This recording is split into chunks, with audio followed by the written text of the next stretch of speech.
Good morning, everybody. Welcome to a Wednesday episode. Before we get into today's episode, there was a technical issue on my side, 100% my fault. The video file corrupted. So, for those of you who may be an audio video, they want to do both. They want to watch as well as listen. This one, I'm sorry, is to be listened to only. So I'm going to put up a screen grab from Dennis's website so you can get more information from him if you would like. But unfortunately today, like I said, 100% my fault.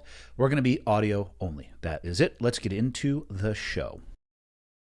Okay, got the red smoke. Gun run, north or south, west of the smoke, west of the smoke. Okay, copy, west of the smoke. I'm looking at danger close now. Come on with it, baby, give it to me, I need it. You're cleared hot. Copy, cleared hot. Arguably, I just had to revamp that other book. I rewrote the whole thing after they took it down. Like, fuck it, I was able to do the whole thing. It took me 4 days, probably about 40 hours. And when it was done, I would argue it's like a 9.5 out of 10. And my canine case law book, street tactics case law book, hands down is the best book that's ever been written for these guys, for canine. Mm-hmm. And I don't, like, dude, I'm telling you, I'm not like, this is just business talk. So when I'm telling people this, I'm not like, I'm the best there ever was. Like, dude, I fuck up nonstop. And then I was like, oh, Lord, I fucked this up. Let me fix this shit really quick. But I was able to do that with the AI, and dude, it's flawless. Like, Yeah, it's pretty crazy.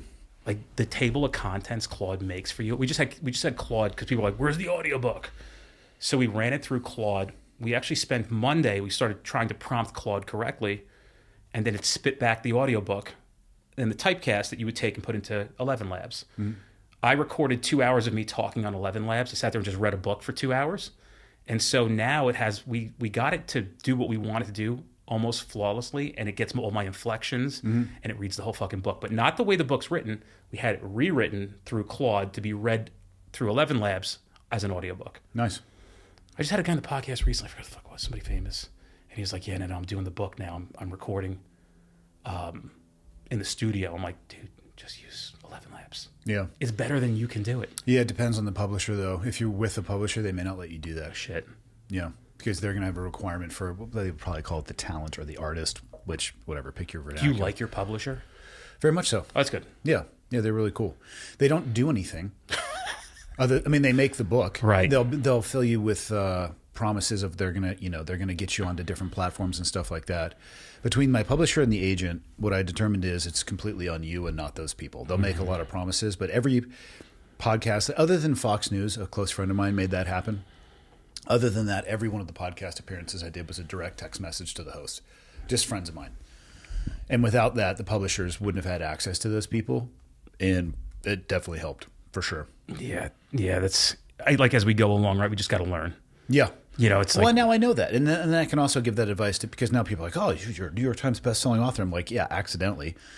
yeah, isn't that crazy, right? Yeah, and then, well, how did you do this, that? I'm like, listen, this is what I did. This is what I learned along the way. Do with this whatever you want to. And also, if you refine the system, let me know as well, too. I have no intentions to write a second book, but, let me know. Dude, if you want me to show you the Claude stuff, it's fucking wild. I use Claude, actually. Have you tried to do it to write a book for you? It's so good. No, I would never do that, to be honest. Well, I'm writing law books. Yeah, no, totally. Yeah, I'm not telling a story. Yeah, for a reference material, trust me, I use Claude for a lot of stuff, post-production for the show, pre-guest interview research, all sorts of stuff. And again, a lot of it's the prompting that you put into it will inform the output that you get. Right. And I just like it's plain, because I'm not a tech guy. You don't have to be. Very simple, plain language. Yeah. Like, hey, I like this, but this is hard to read. Change this, or make sure you include these type of searches. Well, you're an artist, right? As long as you're an artist and you can bring that art over to the platform. Yeah. Oh, it's so good, dude. Like, sometimes I'm like a mad scientist when I get this done. Like, I'm like, oh, this is so fucking good. What's it going to be in 10 years?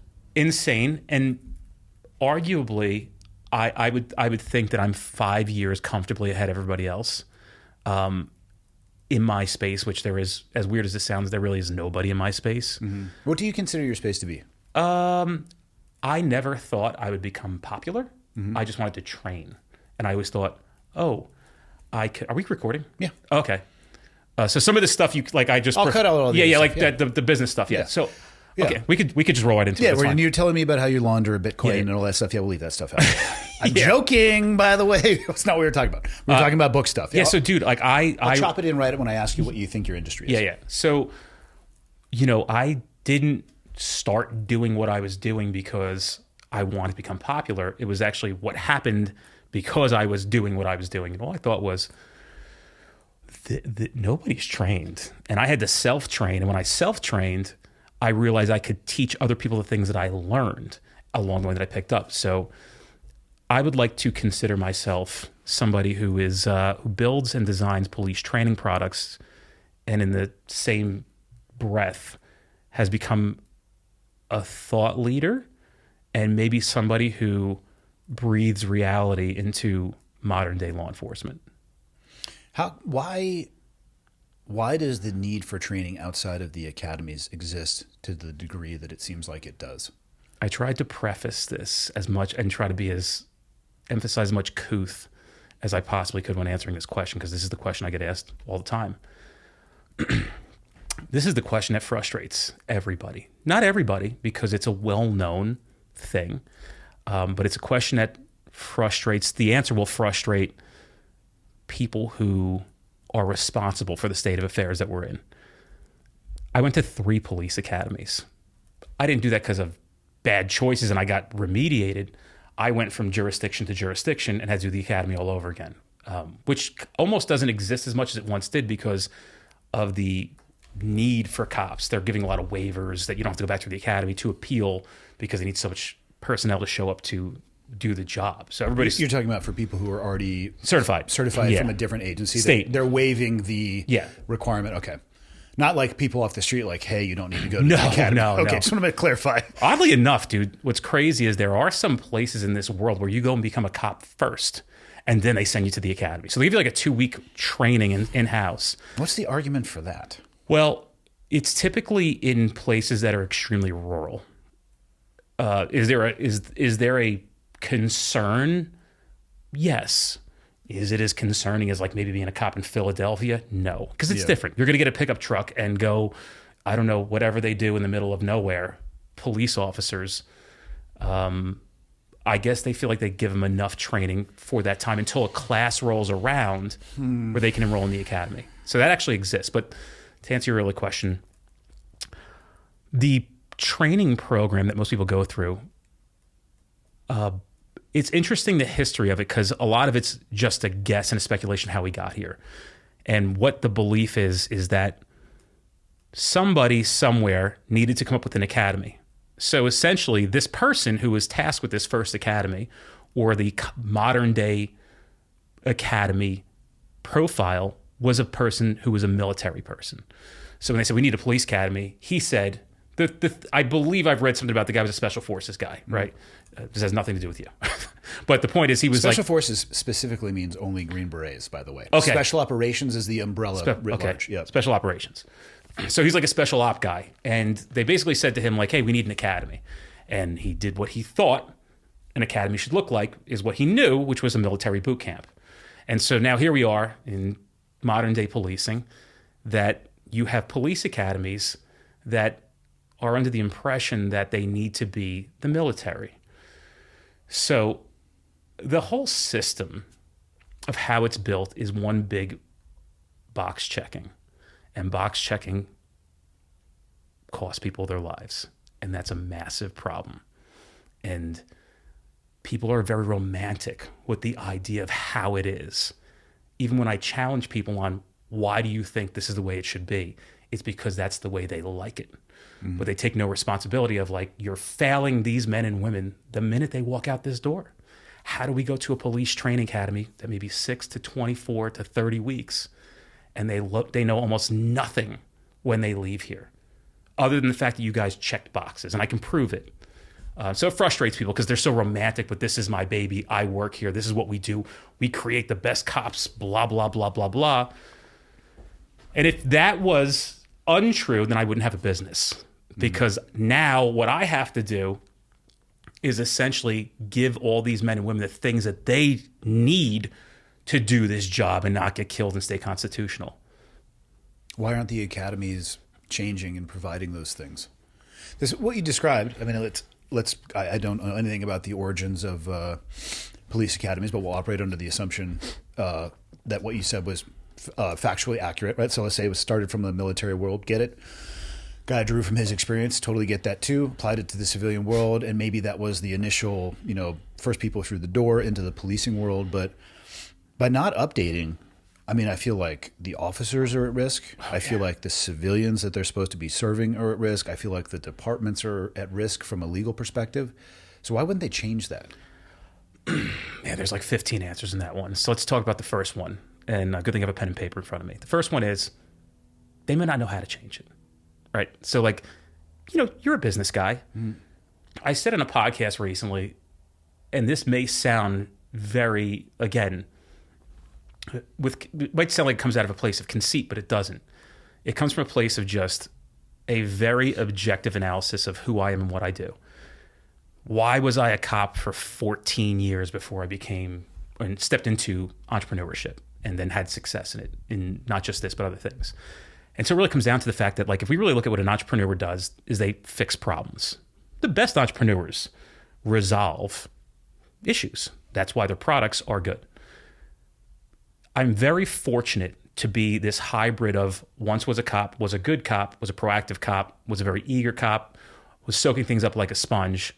And then I also have entrepreneurship skills. So I understand how to resolve these issues. I understand what the fix is going to be, the realistic fixes, not just these, oh my God, like we should do this. Well, that's not going to work. And here's why. So when I look at entrepreneurship, I have to compare it to people who don't have the skills of an entrepreneur, and you know this because you're an entrepreneur. Most people don't have those skills. So the likelihood of you getting somebody who's an entrepreneur to have those problem-solving skills in a position where they can make the right calls is slim to none. So who do you have? You got people with jobs. People with jobs don't innovate, they don't change things, they don't fix things. Matter of fact, a lot of these people have such big egos that you can't penetrate their ego to get to them and say, hey, we think we could fix this, because they're so romantic with, well, that's not how I would do it. That's not how we do things. And so it continues on in the way that it is. And I've learned one thing is, like, you can't ask for permission in this profession. You'll never get it. And if you're playing within the boundaries of the square, of the factory, of the modern day policing, you will get no permission. So you must do and hope they like and adopt. Man, I got to be honest, you really painted with a broom there. That was a very broad description that encapsulates a pretty diverse community. It doesn't define well the people I know in law enforcement. Entrepreneurially, it's, I hate that term, to be honest, that applied to myself because I never thought I was going to be in business. A lot of the times what I see is people not constrained by their desires. They're constrained by the bureaucracy. And most of the people that I see, they legitimately want to do the best things possible. And they are trying to solve problems. So I guess I would put that into the entrepreneurial bucket as far as those skills that you would say define an entrepreneur. But the people that I know in law enforcement, like, the status quo isn't good enough for them. Mm-hmm. They're always trying to move the needle. It's almost as if they're fighting the system itself. Right. But think about who's in charge of the system. There's plenty of men and women, especially ones that support me, that are completely believe in the movement that I'm making here. Mm-hmm. So I'm not trying to paint everybody with a broad brush. Yeah. But I think most people who are in this game for the reasons you just said would agree with what I just said, that yes, there's a lot of us, lieutenants, captains, deputy chiefs. There's even chiefs that are completely about making a change. Academy directors, they're out there. But the far majority is those who don't want to change anything because they like the way it is. They like getting sued? They don't care. It's not their money. Today's episode is brought to you by me, Andy. For anybody who's been following the show or seeing me on social media, follows me on social media, you know that I wrote a book. It's called Drownproof, right here. 8 life lessons to keep your head above water. Surprisingly enough, I did pretty well on release. It is still on the New York Times bestseller list on 2 lists, and it made all the other major bestseller categories and lists as well. To everybody who made that happen, which for total clarity is everybody listening to this or those who picked up copies, I did not do that. I don't have the words for how humbling it is to receive that level of support. Thank you. If you haven't picked up a copy, I highly recommend that you do. For those of you that have been reaching out to me, talking to me about the impact the book has had on you, please continue to do so. That's exactly why I wrote it. And in addition to the book, I have these. These are a deck of cards. Drownproof Conversation Starters. Why did I create these? Well, I didn't want the book to be an end state. I wanted it to be an arrival point. So in here are 3 different types of cards. There's a reflection, there is a quote, and there is a challenge. Pull one out per day in your morning. Do what the card says. You'll be shocked at the impact that it has. I paired these together. There are more of these things that are going to be on the way. I'm going to try to create one around leadership, maybe for those in business, maybe for those in the military. I don't know if that's the same product. It could be, I suppose. Might be better to split it. But those are the 2 things that I have to offer for you today. You can find them anywhere you can buy a book, or follow the show note link to this episode, and you can find them both there as well. Thank you again for the support. They get paid no matter what, right? Think about it. It's not their money. They get paid no matter what. Yeah, but that would mean like when their officers perform poorly, that they're okay with that. When a citizen loses their life or is constitutionally violated, that they're okay with that. I wish I could tell you that all these people understood that. And there are solutions out there, not only the ones that come from me, but from other places as well. Because people reach out and like, hey, what do you think? I'm like, it's a great solution. But the question is, are you going to get these people who are in charge to adopt this thing? And you've got to understand the psyche of what you're dealing with and psychology of these people. And so, while I think it's a great tool, you've got to remember one thing about these guys and girls. This is the biggest strife in the profession. There are those who care and those who don't. That applies to every profession. Right. But in this one, the problem is when you don't care, people die. And that's a big issue. So they try to play this game of I'm in charge, and they've gotten in charge for some reason that wasn't the right reason. As you know, it's the same thing in the military space as well. I hear about that a lot. And until the pressure comes down, who's checking on them, right? Who's their boss? Maybe their boss is their friend. So this progression of we need to evolve can't be left in their hands. It has to be done without them and almost forced down their throat that like, hey, this is the actual solution. We got to change this. I was going to say, where does that leave the officers working underneath them that want to do everything they can? It leads them to me. And so I can make a product and an association that's affordable for everybody to come get the training that you need to survive this profession. And arguably, I would like to believe, and I know for a fact that I've kept names off the wall in DC. I know for a fact there are dozens of cops who do not stick a gun in their mouth because of me. There's hundreds of cops who ask why their agency doesn't give a shit about them and thanks me for the work that I'm doing, and other people that are associated with this organization as well. And so for that, that's why it falls back into the hands of somebody who is seeing it for what it's worth to do, versus these other people. Because I don't essentially do this for money. I make money because I do this because I care. And I could have walked away from it when things got extremely difficult, and I chose not to. Walking away was actually the harder decision to walk away from it. And it was the easier decision to stay because I had to remind myself of these people who deserve the best that I have to offer them. And if that's something I can do to make a change, to keep them alive or keep them constitutional or keep them out of jail or free from a lawsuit, how dare I not do it? Mm-hmm. When you were at that lowest point, when was that, when you were trying to decide whether or not you wanted to keep going or not? Yeah, so like I frustrated a political party in a very political state by having a opposite political speaker come to one of our events, actually our first event, which was arguably, and still to this day, the best professional week of my life. And dude, it was fantastic. We had amazing training. And, I essentially was, to make a long story short, there was sabotage ran on me to try to make it look like we were doing things that were wrong. And it's just amazing how strategically they chose to try to do their best to make it look like we were doing improper things. And, the political machine is a very powerful one. Mm-hmm. And it was very difficult to go through when something was made up about you and lied. And then the worst part is everybody I've been serving for 10 years, we trained 90% of the cops in the state of New Jersey. I was left to be crucified without anybody giving any objection. And all these people who were my friends had just disappeared. What happened? We had Tommy Lahren from Fox News on top of Marcus Luttrell. Well, I swear I recognize that name. Yeah, she's the blonde from Fox News, very attractive. Lahren? Yeah, I recognize. So we had keynote speakers at the event. We had Where was this at? Atlantic City, New Jersey. It's our first street cop conference. We had 1,000 cops show up. It was post. Okay, I know who you're talking about. She doesn't actually, does she still work for Fox? Yeah. She does? Okay. Yeah. So it was post-pandemic, and we had Marcus Luttrell, Dakota Meyer, Tim Kennedy, her, and a couple other keynote speakers that come and, each day did their own event where they spoke for an hour.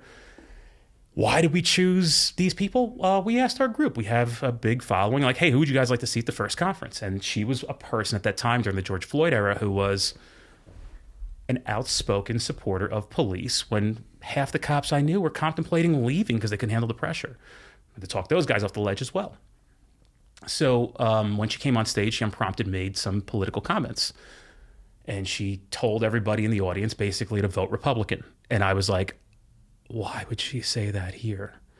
Like, this is like the. Why would that surprise you that she said that? I was going through a very difficult time in my life. My wife had just gone through some stuff, and there was a lot of things crumbling my marriage. It was terrible. It was unforeseen. I had married the love of my life. I was dealing with a lot of stuff, and I just couldn't think. That whole summer, as a matter of fact, I couldn't think a lot. I was doing my very best to keep it together. So it just didn't cross my mind. And then it's kind of her jam. Yeah. But that's why I ask, why could it surprise you? Yeah, no, I get that part. But then actually there was a nice volley back and forth about, Republican versus Democrat. And it was a good conversation. That never makes the headline. No. So the Washington, don't forget, this is George Floyd era, right? So we had people, because it was anti-cop, like, not that it's not anti-cop now, but then it was like every cop's a piece of shit, right? Can I curse on this one? I mean, it's the internet. Okay. I could care less. Okay. I'll try to keep... Here's the rules I have for my podcast. You're responsible for what you say. I'm responsible for what I say. That's it. So those are the only rules. Yeah, fair enough. And how you want to say it. I could give two shits. Okay. See, we can go back and forth. Good stuff. So essentially, where was I? You were talking about the George Floyd era. Oh yeah, so it's George Floyd era. So we actually had people we had probably arguably 30 to 40 instructors at that time, and so we had people showing up to classes where there's 65, 70 cops in a class, one of our instructors out there, and they're like, why is this person here? And we're getting called, hey, there's some fucking reporter in our class. And they're like, what are you doing here? Like, oh, I'm here to watch your class. Like, you're not, this is a paid event. You can't come in here. What if they paid? Would you have an issue with it? So the only issue I would have is think about what they did to me. Or they took a 5.5 day event and put out a 3-minute video of us cursing. Mm-hmm. So if it was actually Did those things not happen? They happened, but what happened to the other 99% of stuff that happened that week? Sure. Right? So if we were going to essentially be at a neutral place, if you wanted to show the bad things, you have to show the good things too. Are you familiar with the current state of the press? well, I certainly am. Let me know when you find an outlet that's willing to do that. Well, that actually alludes to your question earlier. That's my point. Are you familiar with so would I let them in? Yeah, we had a guy from CBS who was hunting me down, right? And I was like, hey man, I knew the game he was playing. I'm like, I'll do your interview. That's fine. You got to do it on my podcast. We're going to do a live stream to 700,000 followers. And we'll just keep it open. And then, by the way, when we're done, we'll give you the footage, right? We'll give you the footage. You guys aren't going to control that. He's like, and so eventually came on CBS and was like, Mr. Benigno said that he would invite me on his podcast to do it, but I told him that's not what the policy of CBS allows me to do. Which it's unfortunate because that's transparent. Right. If you want to set up your cameras, go ahead. I'll set up mine. We can throw SIM cards on the table when we're done. Go to town. Yes, but the problem is they're so sneaky, dude, that they do anything they can. They went and tried to dig up 2 internal affairs complaints that I had in 14 years, but failed to dig up 17 unit citations and meritorious service awards and all these other things that I'm known for. Mayor's service, all these commendations.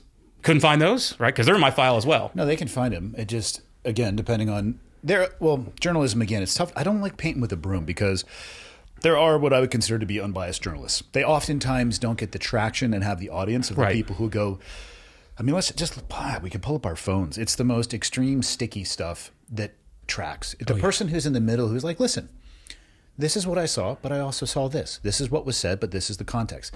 That person has 4 likes. The dude who was a 3-piece tinfoil suit, like, oh, he said this, has 100,000 shares. Right. So they exist. It's just tough. And my question about having a journalist in the room is more just the concept in general, not like a particular one, but would you have any issue with, if you could find the perfect unbiased journalist, would you have any issue with it? No. And to be honest with you, the guy from so let me just dial back a little bit. The guy from the Washington Post had a plant. They paid some cop to sit in there and record and monitor the event. So like 3 weeks later after the event, this journalist calls me, has asked me questions, and I'm like, hey man, you can come. Actually, the video of me talking, I'm like, yeah, you should come and take a look at what we're doing. But then we did a little research on him, and he's just the most anti-cop journalist in the history of like journalism. So it's a bold statement, but I understand what you're saying. All he does is write about anti-police. That's all he does. Right? Yeah, I just don't know if there's a top 10 of anti-cop journalists. Okay, fair enough. He's up there though. If there was, he would be a contestant. If there was, yeah. He would be a contestant. Yeah. And so this is what he thrives on. Is like he's an anti-cop. He hates the police. And arguably, those people who do want police reform should actually be supporting me because I'm the guy, at least one of the major components of police reform, because I'm doing the things that they're not doing that you want so badly. But what I've come to realize is like they actually don't want that. They don't care about it. They really don't. They don't like the police. The whole theory behind the police makes them angry. So you can't talk to somebody who has pre-existing hate and not an open mind. I mean, you can. The conversation, They're not going to listen.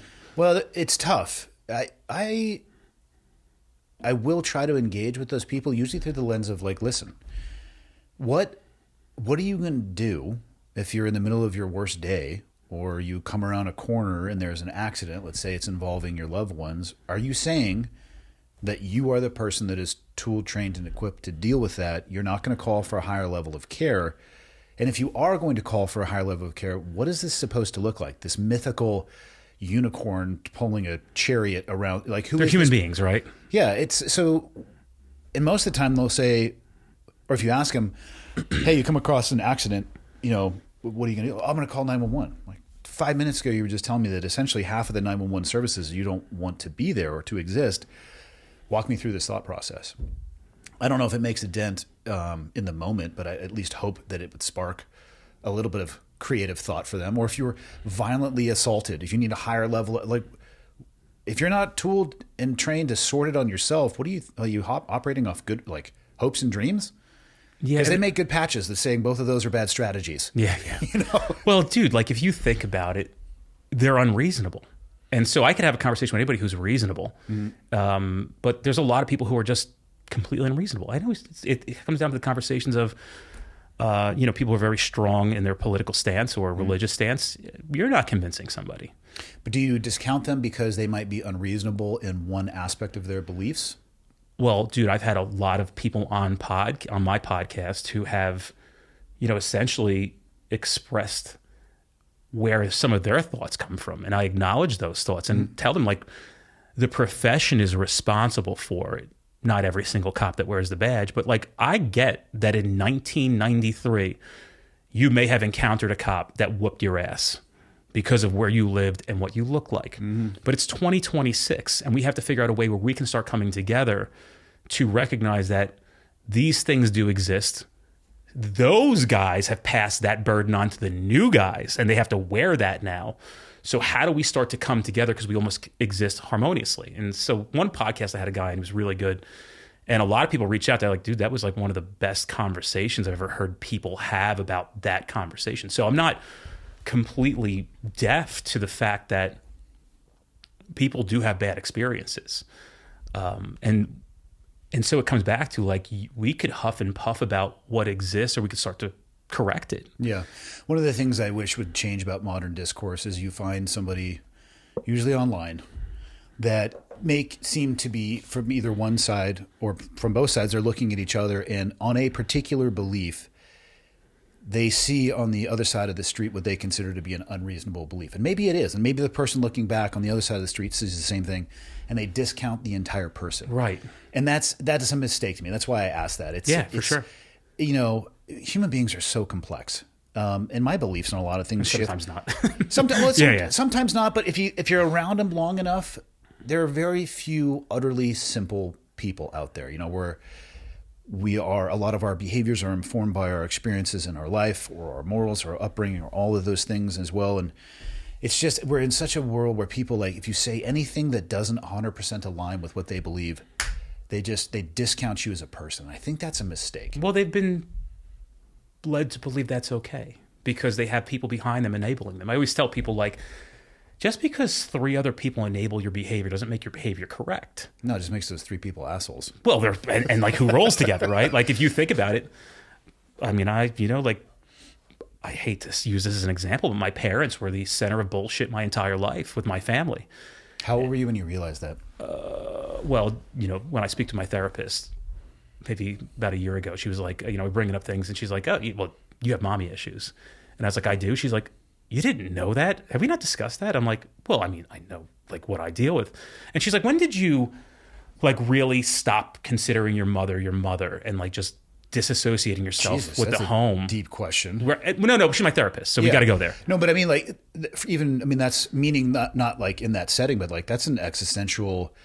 When you're growing up, your parents are the center of the universe. They're supposed to be, right? Yeah, and to have that shift where, oh, you're my mother on paper and by blood, but I actually now have to shift the way that I think about you just to another human being. Dude, that's tough. Well, yeah. Yeah. And so you find out your later adult behaviors really correlate all back to that stuff, right? Yeah. But stuff doesn't happen in a vacuum. No. And honestly, it's made me what I consider to be the best father I can be. And in my kids' eyes, that I am the GOAT. But I work towards that. Mm-hmm. And I have to put a lot of emotional intelligence behind what that means to be the GOAT in their eyes. I'm not the GOAT in everybody's eyes. Clearly, their mother doesn't think I'm the GOAT anymore. But ex-wives have a way of feeling like that. Yeah. But she actually, it's funny because the other day I texted her and we're friendly. We're really cool, to be honest with you.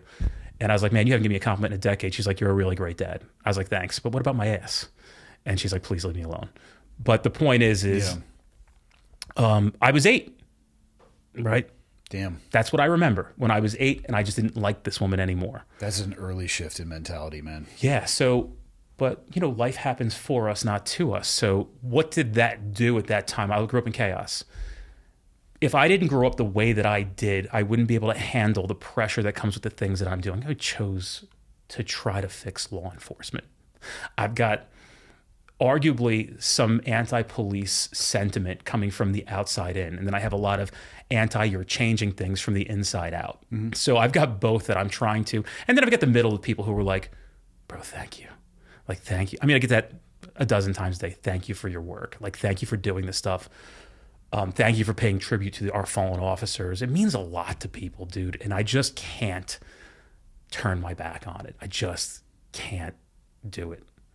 What was the fallout from the Atlantic City event? Okay, so Washington Post writes this article that we had a political rally. And so I get in touch with because of Tommy? She said it was a Republican thing. And this guy calls me. Now it's a different conversation. He's like, I'm like, why would you write this? I had the guy's cell phone number. He's like, I want to know why Tommy Lahren was having a political rally for the Republican Party on taxpayer dollars. And I'm like, she said it once. And then there was a volley. You saw the video. I sent it to you. And so this guy went and stomped his feet all over our state capitol and got people to, and I'm going to try to leave a lot of details out of this. But anyway, that group of people who he happened to perk their ears up had to figure out a way to cancel me. And so they ran sabotage, and it was clear as day. And everybody knows that. Even the people who kind of, listen, Andy, you know that when you do anything, automatically 20% of people are going to hate you. I hope not. That's how it goes. Just the way it is. I'm aiming for a split down the middle. 10%. 50-50. Okay, 50-50. But 20% of the people, just because of what you're doing, like literally hate your guts. Because it's a them thing. It's not a you thing. I know. I wish that wasn't true. I try to tell people this because they try to be perfect. I'm like, listen. There's nothing you can do. Then the people who are going to be pissed at you are the anti-perfect crowd. Mm-hmm. So you cannot please everybody. It's a tough hat to wear, folks. Like, it's not easy doing these things. You do them because you believe in them. You do them because this is what you want, that you believe the Lord has called you to do. Really believe that. And but you know, it stinks sometimes. It really does stink, and it gets very, very difficult. Arguably now it's gotten a lot easier, but what this sparked was, dude, I mean, basically I had the government after me over nothing. And Like the New York government or federal government? the New Jersey government. I always forget that New Jersey is And dude, a like, different state than New York. yes, they're arguably not. I mean, you could throw kind of like a baseball from one. I mean, you have to have a really good arm, but like you can maybe shoot like a Oh yeah. T-shirt cannon across. I mean, the deer swim across the Arctic Hill like it's nothing. So, but yeah, so when you have the government after you, on top of that, I had everything catastrophic that could happen to somebody, between my marriage, frivolous lawsuits, not from the training that we're doing, internal employee stuff that was just made up. All these things happened at once. I remember telling my therapist, I'm like, you know, this is a lot. And she doesn't really curse that much. And she leans into me and says, I've been a therapist for 30 years. Let's just call it like it is. You're getting your fucking ass kicked. And I was like, yeah. She's like, and it's bad, but you're going to make it through this thing. And I'm like, yeah. But it was tough, dude. It was very tough. I mean, they were working with the media. Remember the first articles after they dropped this report that we couldn't share came out within hours. And then my PR guy called me. He's like, that's a 3-week article. It takes 3 weeks to write that. That's a big article. They had to be working with these guys behind the scene. So it just like, we realized that we weren't playing a game we could win at all. Would you say any of their criticisms were held water at all? Did you make any changes post the article? I think the changes that you make is that you realize that once you get to a level, you have to be very, very meticulous with everything that you do, because a lot of eyes on you. So while it was par for the course for our organization, it gave them an in to try to criticize. And to be honest with you, we could have done it perfectly. They would have figured out a way to try to sabotage it anyway because of what. So I was held, and dude, believe me, I've been doing this for a long time. So I'm 25 years almost in this business. I taught almost every cop in Jersey, and I'm not making that up. We basically kind of had all the training locked down in Jersey, and people were very frustrated. It wasn't just that, but once that ball started rolling, these other people who couldn't get traction jumped on board. And I know this for a fact. I don't want to discuss how, or, you know, there's things that you get privy to that you kind of just got to take the like, all right, we won't say nothing, but like, what's going on? And it's like, you know, this guy's involved, and now this fucking guy's involved, and this guy's involved, and they're involved, and now they're all forming this thing because this one heard about it, then this guy heard about it, so they're all going to come together. And you could tell who was a part of it, because the sabotage they ran was wild. And they wrote these, and you know, I'm going to leave it at this, but if you read the report, we actually didn't think the report was going to have any impact, because it was so clear when you read this 77-page report that took them 2 years to write on me, that it was like, we laughed at it. We were like, anybody reads this and understands this is complete bullshit. I mean, people were like, they were calling agencies like, did you guys ever take this guy's training? Like, yeah, he's the best. Like, we love this guy. He's great. Never makes it to the report. None of this stuff ever makes it to the report. So they were just selecting what they want. And they realized that at some point they had to add one thing. So like at the end, in like the fine print at the end of this report, it just says like, one agency was contacted and they said it was the best training we ever had. We're appalled by this. So it was just and that organization, I'm not the only person they did that to. As a matter of fact, they are in, I think Clarence Thomas just gave him a beating on the floor of the U.S. Supreme Court, because the U.S. Supreme Court is appalled at their behavior. They went after a pro-life group, but the pro-life group had the money to continue to appeal them. Big money to go to U.S. Supreme Court. And that was even asked to me, like, hey, do you want to go to U.S. Supreme Court? I'm like, guys, like, we're $1 million into this thing in legal fees. Like, how much more do you think we're going to be going with this? I need peace in my life. I don't want to, this is not how I foresee me living my life. I need to make sure cops don't die and my kids have a father. And so those moments in my life arguably were the most difficult moments of my life. And I thought about this today. I'm like, man, I guess pain is subjective, right? There's people who survived the Holocaust.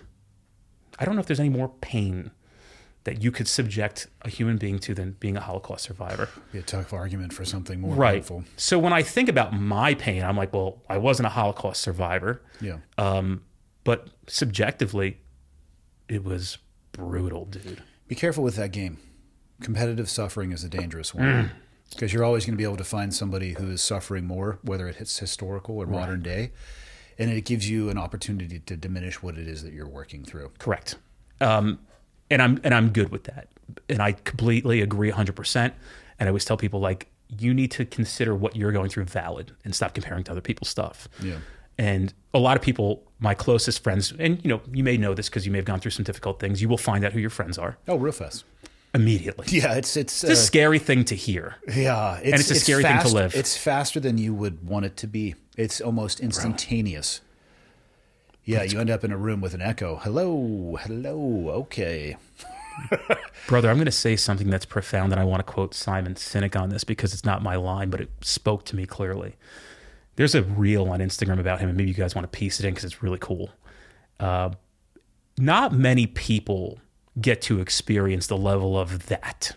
So, like, to be on the news for 3 weeks, and the things that come along with that, and then the loneliness of that by myself. Remember, I didn't have a wife at this time. I had nobody.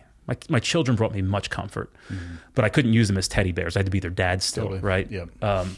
Now, did we sleep in the same room every night together? That made me feel comfortable. Yeah. We had like campouts in the bedroom every night. A lot of fun. They were arguably some of the best moments, to be honest with you, because they brought me so much comfort. And I wasn't being weird with them. I was just like, hey, guys, let's watch a movie together. Yeah. Little did they know that I was like, they were doing both at the same time. I know exactly what you're talking about. So but Simon Sinek talks about this thing where a lot of people won't know that level of that. And he said, there's not many of us who go through something like this. And a lot of these guys won't tell you this, but they're all grateful that it happened. Now, none of us want it to ever go through that again. Yeah. Right? One time around the horn is plenty. And to be honest with you, I think it really, on the other side of pain like that, you really get a new sense of self and life and humanity and what's important. Not that I was too far off, but I was going through a lot, man. And you don't see things as clearly as you would have liked to. So if anybody's going through something like that, my only advice to you is, survival is progress. Doesn't mean you've got to be doing things. You don't have to cut the grass. Let it grow an extra day. Just find yourself the ability to be here.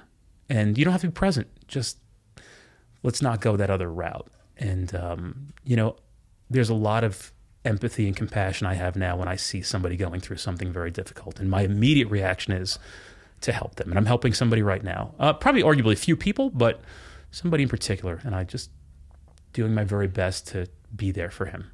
Yeah, I think sometimes that's all you can do. Those moments where you find out who your real friends are. They suck. They suck, but I tell you They're what. great. I maybe people won't understand what I'm about to say, but I think it's essential that you experience that at some point in your life.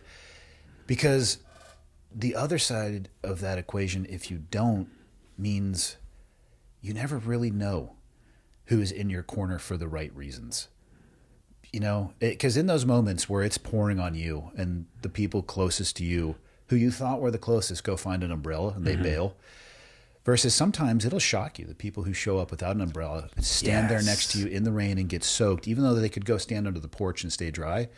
You don't find out who those people are, though, until you step into that absolute thunderstorm. Let me tell you, to add to that, it'll be people that you never expect. And so I must give credit where credit's due. And I regard this plenty of times. The people that I thought would be there ran for the hills. And I'm talking everybody, friends, family, the whole nine. And oddly enough, the people that were in my corner were Sheriff Mark Lamb, who reached out to me and said, what can I do for you? Like, let's, people were very frustrated about what happened. Sheriff Wayne Ivey of Brevard County. And I knew these guys because we had worked with them at our conferences, became friends with them. I never needed connections. I don't need to get my cousin on the SWAT team in Brevard County. I don't, those guys, and then I have to give credit where credit's due to Joe Gamaldi, who's the vice president of the FOP. He was another guy who was there for me. So he deserves credit for that as well. My friends, my two best friends did not desert me. They were there. They were there a lot. And I'm forever grateful to those guys, and they really proved their friendship. But those guys didn't have to be there. And I actually said to Wayne recently, I'm like, why were you there for me when you didn't have to be? He's like, I just couldn't stomach what they were doing. You're the only guy out here trying to make this thing better. And he's like, it makes me nuts. He's a great guy. Now, on the surface, do I agree with everything that he does? It's impossible. But I don't agree with everything I do. Right. Same thing, right? Do I think and know this man behind the scenes and know what kind of person he is? Yes. Do I know what Mark Lamb is behind the scenes? Yes. These guys are solid. And they are everything that they lead you to believe they are behind the scenes. And I'm telling you behind the scenes. Like, I spend personal time with these guys. I know what you mean. They're fucking tits. So did you change anything about how you put on seminars now after that experience? So you got to remember, we're in a risk-adverse industry. No, I mean, like, maybe different keynote speakers. Maybe brief the keynote speaker before. Leave the politics. Yeah, well, we had the podium. We had Tommy Lahren again. Okay, right. And did you have a chat with her before? I did. I have it recorded. And to be honest with you, I think she's. I don't know anything about her, but like, listen. As somebody who does public speaking, if you give me some boundaries, like, I understand the homework assignment. I'm not there to try to like not get another speaking job. I'm not there to try to ruin anybody's world. I also wasn't trying to discredit what she stands for, but we did have a talk behind the scenes. And, at this point now, and you've done this, you form relationships with people. And, you find out that all these people who are these big names are just essentially people. Right? That's it. Yeah. So whether they're good people or bad people, they're just people. So behind the scenes, there's a lot of conversation. I don't really get oh, wow, this guy. Sometimes I'm like, oh, Jesus Christ, this guy, right? Yeah. But, so we had a conversation, and she was very receptive to it. She completely understood. And, I'm not saying we're best friends. I'm actually kind of friendly with her husband, as weird as that may sound, because we became friends on Instagram. It makes more sense to be friends with her husband than with her, to be honest. Yeah, she's actually, listen. Just as a dude, like, be friends with the husband. Oh, yeah. Well, dude, I'm sure everybody but he's a good dude. JP is a good guy. But she, she's a decent person, and that's her thing, right? You got to respect it. Like, that's her thing. People ask me, like, what do you think of this guy? He's doing his thing. Who am I to say anything? This is this guy's thing. It's his thing.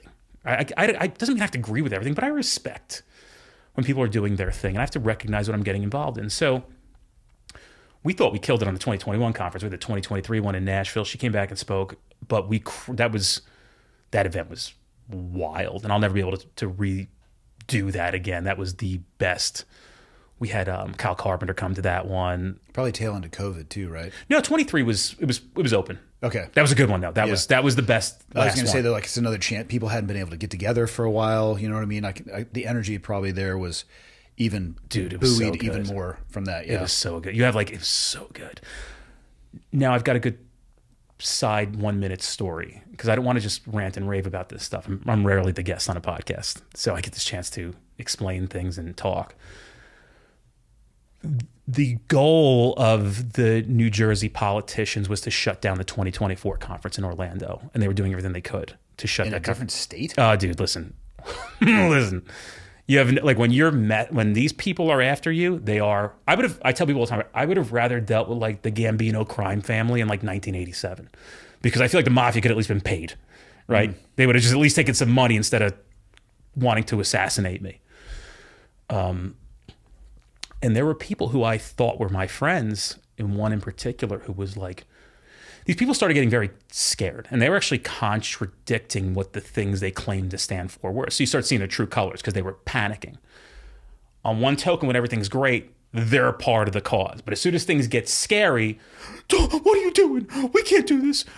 So this whole panic set in. Okay, so one person in particular, I will not sully this dude's name, was like, I can't believe you're doing this conference. You need to cancel it. It's not about you.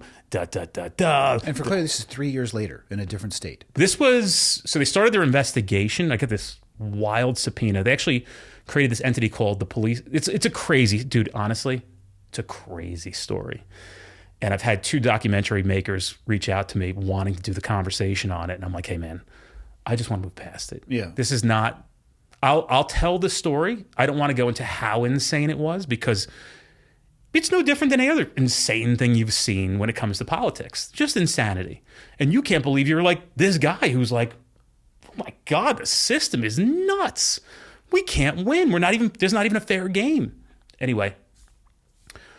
So it started in 2021. I think we got the speed in 2021. That's when the Atlantic City conference was, right? 21 was the conference. Yeah. So this following year, that May in 22, Okay. I received some subpoena and I'm like, what? I don't even heard of this entity before. They made something up to come after me. And then once they were done with me, they basically dismantled it. And so my attorney in court would say like, well, why don't you guys just call it the Dennis Benigno Project? Right? You call it the Police Accountability Project, but to this day, the 150 plus police vendors in this state, my client is the only person who's ever been investigated. Also, a police accountability project just sounds like a good idea in general. So why would you? It would be a good idea in general if it was meant to be a good idea. No, that's what I mean. It's like it was a weapon. Yeah, taking that aside, just the concept, not the way it's applied to you, like that's not a bad idea. There should be accountability for all entities and agencies. You know what I mean? Like Right. This isn't a bad concept. Theoretically, I agree. The problem is like who's going to oversee it? Who's going to have the impartial eyes and to push aside the political bureaucracy to oversee something that should be arbitrary? And Maybe nobody, but we still have to do our best effort. here I am. Yeah. Right, here I am. Like I can control and change the things that I know I can impact. And I tell people like, they're like, I hate this guy. They do this. And I'm like, I can't fix them. All I can do is keep doing what I am in control of to fix. And so for that reason, I will do that. But I can't make your captain not a dickhead. Like, I don't know what to tell you. I'm not his therapist. Yeah. I'm not his father who abandoned him or the kids who picked on him in the gym class. I can't fix that for you. But what I can do is give you the training we won't send you to so you don't get shot in the face on a traffic stop. What training do you guys provide? Like, what's the core offerings that you guys have? So basically at the moment, and it just continues to expand, you know, it's fun. You want to come back to that question? You want to do this, finish up the last part? Yeah, let's go for it. Okay. Let me write that down because I'll lose it, dude. I have the No, I'll crazy come back. ADHD. We'll come Okay, back. you got Yeah, that? Totally. Where were we at right before this? You were saying they were trying to shut down your 2024. Oh, yeah, conference. okay. And Yeah. I'm like, wow, a conference in 2021 in a different state was trying to shoot you in the foot on a conference 3 years down the road and way south of where they are. Brother, like the story of the things that went on and what they did, and it's so wild. But anyway, they were trying to shut it down. That was their goal. We were told from the inside, this is what they want.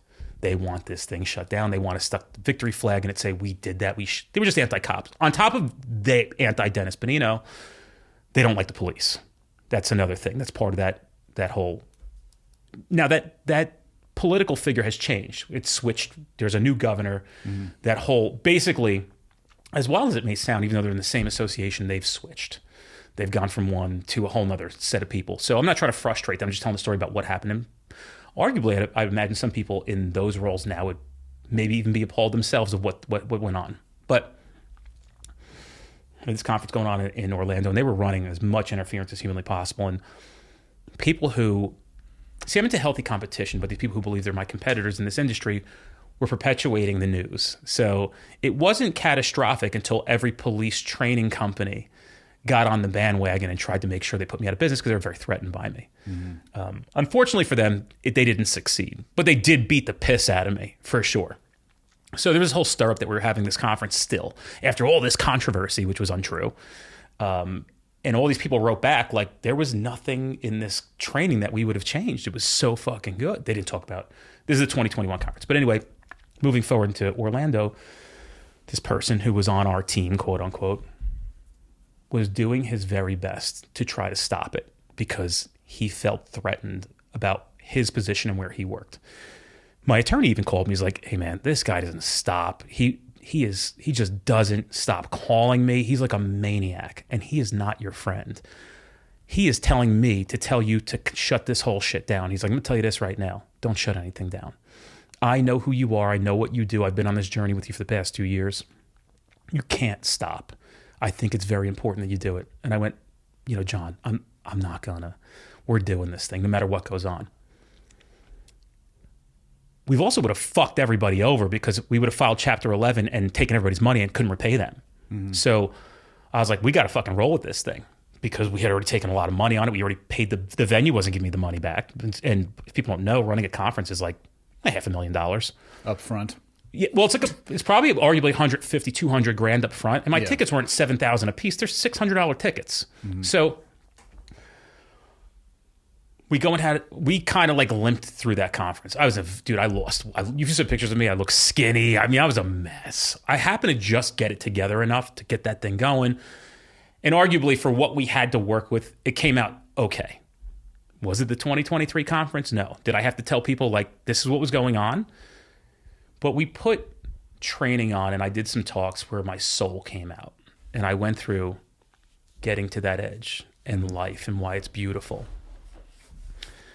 And I came off that stage, and of course, there's a lot of people lined up bawling their eyes out.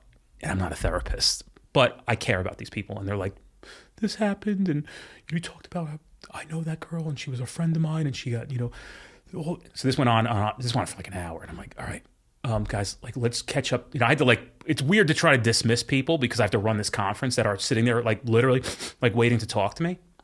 I'm like, listen, we'll get together throughout the week. And so, after the conference was done, I was like, yeah, we did it, we got through it. We'll figure it out in the future. There's a lot of stuff to continue to figure out.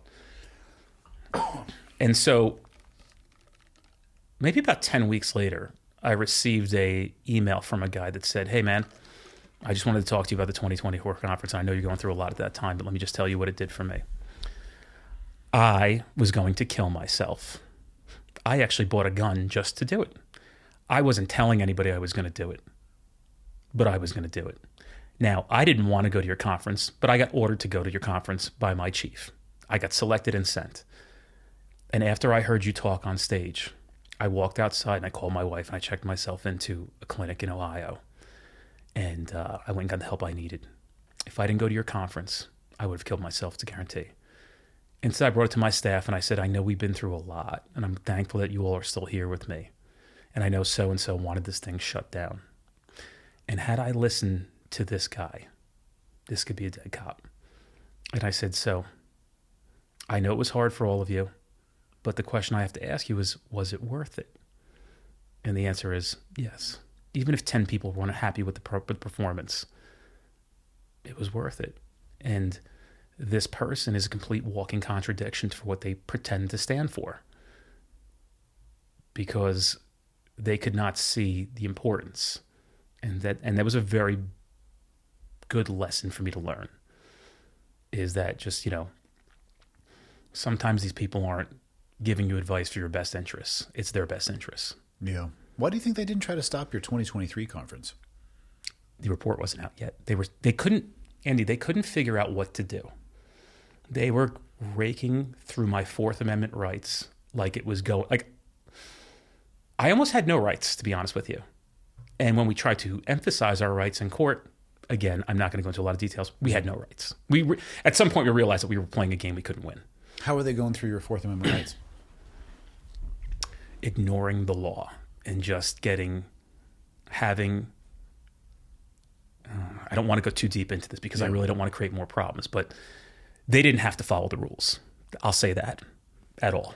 And when we brought the rules to the people that were supposed to sort the rules, it was clear that they had no interest in sorting them in my favor whatsoever, just ignoring what the rules were and like almost laughing in our face. And I'm like, how does this keep, like, it's impossible. Like, you shouldn't even rule this way.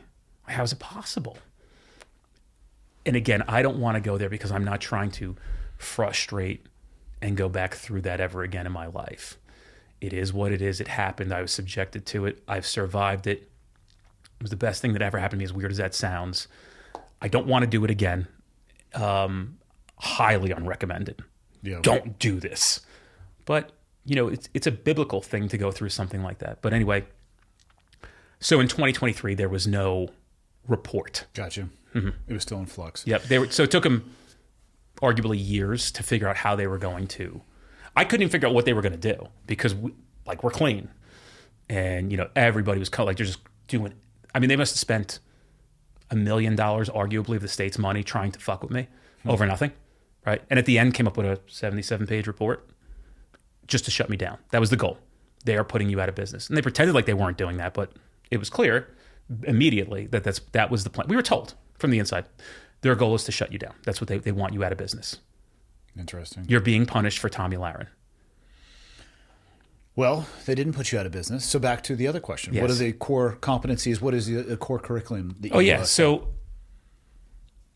we were teaching a lot of advanced stuff, and I hate that word. And it actually shouldn't exist in law enforcement because there should be no advanced training. It could be specialized, but I think everything needs to be taught. And there's this discernment between basic and advanced that I think is ridiculous because the basic doesn't even meet par.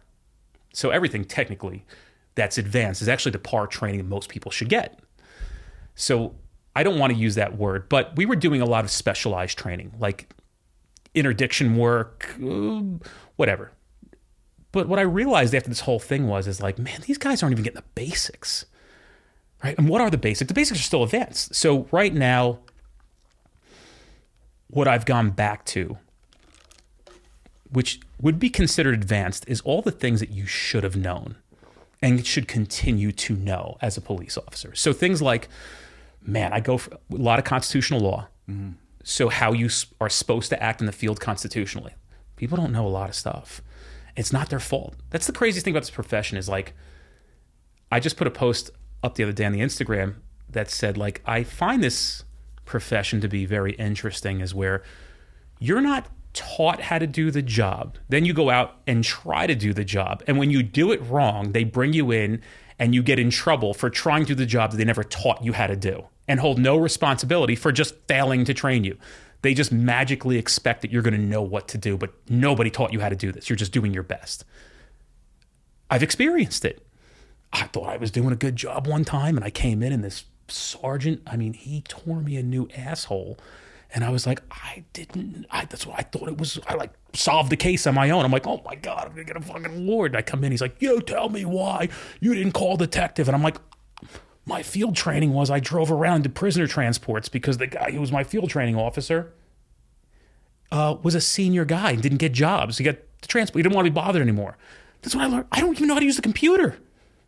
You guys didn't teach me anything. I went to an academy where, man, I got to tell you, my right flank movements were sick. My shoes were glowing.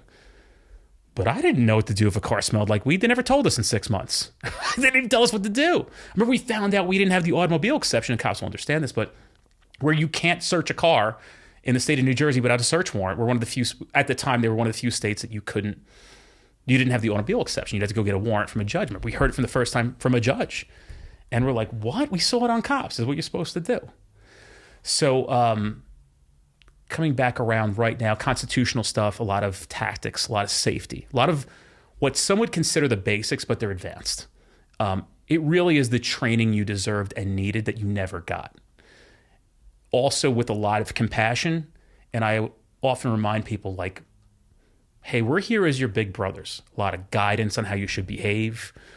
One part of my book is like, treat everybody like you treat your mother, unless it's my mother. But so we're not just giving like law training or tactic training, or we're giving people insight about what it means to be communicative, not being a dick, how far that goes. Here's a quick way. Here are 5, there's just so many things. Like here's 5 quick ways that you'll lose your job. So just, even if you're going to do these things, bear in mind that 99% of cops lose their jobs when there's alcohol involved. So when you and your boys are hanging out at a Kenny Chesney concert, tailgating, just remember as you're drinking, this is where we go into cop lose job territory. Mm-hmm. So things like that. What kind of constitutional stuff do you cover? Really, a lot of Fourth Amendment stuff, Fifth Amendment stuff, some Sixth Amendment, because that's really specialized. It really starts rolling into some detective stuff, but the court system. Fourth is obviously unlawful search and seizure. Fifth is your Miranda rights. What's the sixth? The sixth is going to be when you're going to get, you're going to go before a judge. You're going to have the attachment of attorney rights. And so reapproaching people once in like a formal charge, that's considered actual formal charge at the sixth. Mm-hmm. There's a lot of different rules that kick in that detectives absolutely need to know about approaching people after they've already been, formally charged before a judicial magistrate. So the fourth is the most important. Yeah. And there are so many nuances with the fourth that it takes a long time. So my job is to take everything I know about the fourth that nobody ever taught me and try to teach it into a way that it's comprehensive and digestible for people. So I'm trying to get you to understand the principles that when this happens, I need you to remember that, like, oh, wait a second, we can't do this. Oh, wait a second, we can do this. We don't need to do that. We can do this. I just learned this. You don't got to remember the name of the case. You just got to remember, like, hey, like, I'll give you one. A lot of men and women, the automobile exception allows a police officer to search a car immediately without a warrant when they have probable cause to believe there is contraband inside of a car. Let's call it a canine alert. Stop a car, dog hits, you can go inside the car. So a lot of guys will think, and girls will think, okay, let's impound the car. They'll impound the car, and then they'll be back in the impound yard, and they're like, oh, well, now we got to get a warrant because it's no longer movable. And the answer is, you don't need to get a warrant. Montana has some weird rules. So anybody from Montana listening to this, there's some weird rules out here. They deviate from the fourth to the Montana Constitution. But so there's this big thing of like, oh, you know, like my detective sergeant said we needed a search warrant to go back into the car. I'm like, you don't. Here's 6 pieces of case law that support that I'm correct. And I'm not trying to fight your detective sergeant. I would urge him to join the street cop community or take our investigator courses that I've built out so they can not look foolish when some 7-month patrolman is teaching them about the law and they have 22 years on the job. They should know these things. And so when you say to people, you should know these things, it pisses them off because they think they know everything already. I'm not trying to ruffle feathers, fight with people. Here, I made this. I think you should know these things. I'm not holding judgment. I know what you guys get for training. Just read this. Read it. And if you have something that says what I'm saying is wrong, send it back and I'll listen to it. But 25 years, this is what I found. So make sure you do this. Or if people do things that are, maybe guys make a mistake. I'm like, okay, well, it happens. Let's learn from it and learn from the constitutional guidelines of what you should actually do next time. How do you get somebody hemmed up when you don't teach them how to do it? It's like imagine going to, if I say to you, hey man, take these pipes. Do me a favor. Put a toilet in the next level up. And you're like, yeah, but I'm not a plumber. Figure it out. And I come in and go, hold on a sec. You didn't sweat these pipes. You didn't use a 90 here. You can't use copper on this. You never told me that. Yeah, but you're supposed to know this. I'm not a plumber. Yeah, but you should know this. It's crazy. How does the liability not fall on the department? To describe this as a lack of training or putting somebody out in the field unprepared to do their job properly, how does the liability not fall onto the department? It does, but it's not their money. The hell do they care? If the person in charge of appointing the person who's in charge... Don't they want to do their job well? Nope. You know why? Because in public service, it doesn't matter how you perform. You always get paid as long as you don't violate massive policy or rule violations, right? So it really doesn't matter how you perform because the level of contention to lose your job or be held at and I'll tell you something funny that really pisses people off, that would have to analyze if these people are doing their job. It doesn't exist. I always tell people, like, it's so funny how in this profession, every cop on the road gets a quarterly or a semi-annual or an annual review. But how come once you make sergeant, nobody else gets reviews ever again? How come the cops aren't reviewing their supervisors? And then maybe there's some entity built in through the state or the federal government that does a review on the supervisor's behavior and knowledge and some of these other things. How come that doesn't exist? And it's clear as to why, because it affects the people that make those decisions. So they're not going to put policies like that in place. They put policies in place to control the bottom part of the equation. And in the middle, you have a lot of frustration. I'm not saying all of them, but I'm saying there's a lot of them. And if you ask any cop what's the biggest frustration with this industry is, it's the same thing in the military as well. I know a lot of these guys. It's the leadership. And I can't fix that. All I can do is plant seeds and give guidance. And hopefully the next crew of people that come along remember how they felt, don't get indoctrinated into the way things we do it here, are brave enough to stand up for change, and essentially make this profession better. Do you teach a course that deals specifically with sovereign citizens? Because those are my favorite videos. Yeah, so when you know constitutional law, what it does... Well, they'll tell you they do. They're going to be the Black's Law Dictionary, maritime law. Yeah. It's fantastic. You know what? They're fun to watch. They're a nightmare to deal with. Oh, I can only imagine. Yeah, these cops don't want to do this. Nobody goes to work and wants to deal with these wackos. They're nutty, dude. And a lot of the cops don't actually seem to know how to deal with them. Again, we go back to what's the level of training. I went to 3 police academies and I learned just close to nothing. How is that possible? How is that possible that I teach a 1-day course that essentially is no longer an in-person class, it's a digital course for obvious reasons of wanting to do more for the world, and half the guys in the class come up to me and say, and girls, I learned more today than I did in my whole police academy. How am I able to accomplish that in 8 to 10 hours? Or I learned more between my police academy and my field training in this class today than I did at all these academies. How is that possible? And so when people say, sometimes there's this appalling nature of like, oh, their academy's only 8 weeks. Our academy's 24. I'm like, so you rather have 8 weeks of nothing or 24 weeks of nothing? What's the difference? You guys are swinging sticks at a bag and screaming, get back. A proven thing that doesn't work. Why are we not implementing jiu-jitsu? And arguably, when people want to fight the jiu-jitsu thing, okay, wrestling, right? Like whatever you want, judo.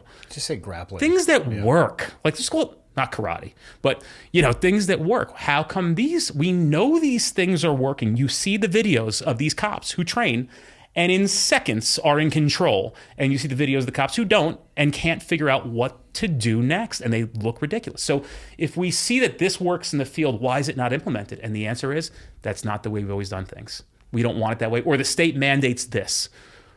Stop asking for permission, right?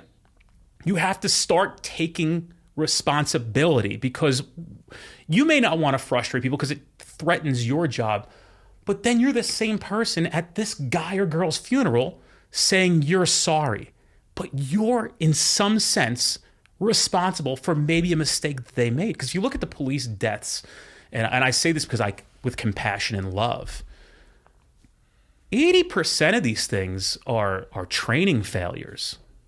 Not all of them, but 80% of them. When you see this, you're just like, fuck, why would he do that? Fuck. Like, why do we have to let a cop die before we change things? Like, how do we not foresee that this could go south this way, and if we do this, it probably won't happen? And I'll give you 2 examples. Why do I teach a passenger side approach, and then there's a whole process of how we walk around the front of the car to escort people off to the side of the car. And there's a tactical reason why. Mm-hmm. And my points are extremely valid. And when you come up with a better reason than what I've come up with, I'm listening. But this is what I've been able to tell. This is what we should do. This is the best. This is safe. Does it come with some risk? Yes. Everything we do here comes. I'm sitting in this office. Somebody could come through the ceiling right now and smash me in the head and kill me. There's some risk even sitting here. I don't know if that risk would be considered reasonable, but it's assimilated in the same way. There's always some risk. So people will argue, well, there's risk. Okay. But we're looking at what mitigates the most risk. So this does. Now, there was a police officer who was murdered in the line of duty, not because he knew what my advice was, but my advice was out there for a long time. Whether or not it fell on deaf ears or they even heard it, I don't know. But now that agency has a policy where they're doing things the way that I have been saying to do them for decades. Why did this guy have to get killed for us to change the policy? What happened? Dude, it's a very sensitive topic when you start talking about specificities and people and how impacted they are. And I hate the fucking fact that we have to learn. I mean, I bet we could find it on YouTube. Not that I want to go search for that. So yeah, so I'll give, if I can try to keep it vague with being specific. Yeah, for sure. Yeah. Just the broad strokes of what happened. A police officer is a massive mistake. And again, it's a training failure because I can go back to their academy and see where the fuck they failed. Yeah. Guaranteed. I can go to field training and see where they failed. It's endless. But essentially, he orders this guy to step out of a car. What was the stop for? I have no idea. Okay. I just know the video. And the video is probably one of the top 3 videos you will see as a recruit at a police academy. Because Does it kick on as the cop's already out of the car? Yeah, maybe like a speeding violation or something. It could be usually a lot of these ones start with the simplest stuff. Yeah. No, I mean, the video does it start with the officer already out of the car approaching? Yeah, you'll see him on the passenger side. Essentially, the core principles of the video is he's on the passenger side of the car and he tells the guy, step out, let me talk to you on the side of the road, which is a constitutional requirement. If an officer has a legitimate reason to stop you, you have to get out of the car on a traffic stop. It's clear as day. It's Pennsylvania versus Mims. And if you refuse to order that, not that they want to escalate it, but they, by law, can use force to take you out of the car. Classic sovereign citizen video argument. Yeah. So I was going to say, that's how I know P versus Mims. Yeah. There you go. So without. So he's passenger side. So he's passenger telling side. the driver to get out of the car. What my prescription is, and I'm not sitting here and criticizing because like nothing we could do to bring that guy back, unfortunately. Well, tell me what happened first, and then tell me what you would recommend. Yeah. So he tells the guy, step out of the car, meet me at the back of the car. Okay. So he takes eyes off of the guy, steps out. The dude grabs an AR, gets out of the car, executes him on the side of the road, puts a bullet in his head right on camera. So what was the failure? Number one rule on a traffic stop, I don't care who you are, is where are people's hands? You don't got to be a psycho, but you got to be ready. And so people get this one confused when I say this. You need to treat all these traffic stops as if you're going to be killed. And you'll probably survive. Am I recommending that you got to come out with an M4 or an AR-15 and be prepared for a gunfight? No, but you got to be prepared up here for a gunfight. You can't walk up like you're going to bring the guy for ice cream. That it's going to be just some bullshit, another ticket, because that's when things go bad. What he should have done, and what I've recommended, and maybe, just maybe, had this been implemented in their academy, which I'm sure it is now because somebody had to die for it to change, is that we want to keep our eyes on the hands. So on a passenger side of a car, the recommendation is like, don't predict two things, that you're suspicious of what your next move is.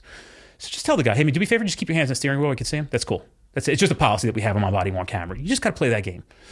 Just turn the car off real quick. I'm not telling you you're coming out of the car. I'm not telling you I'm suspicious that something's wrong. I'm not telling you anything.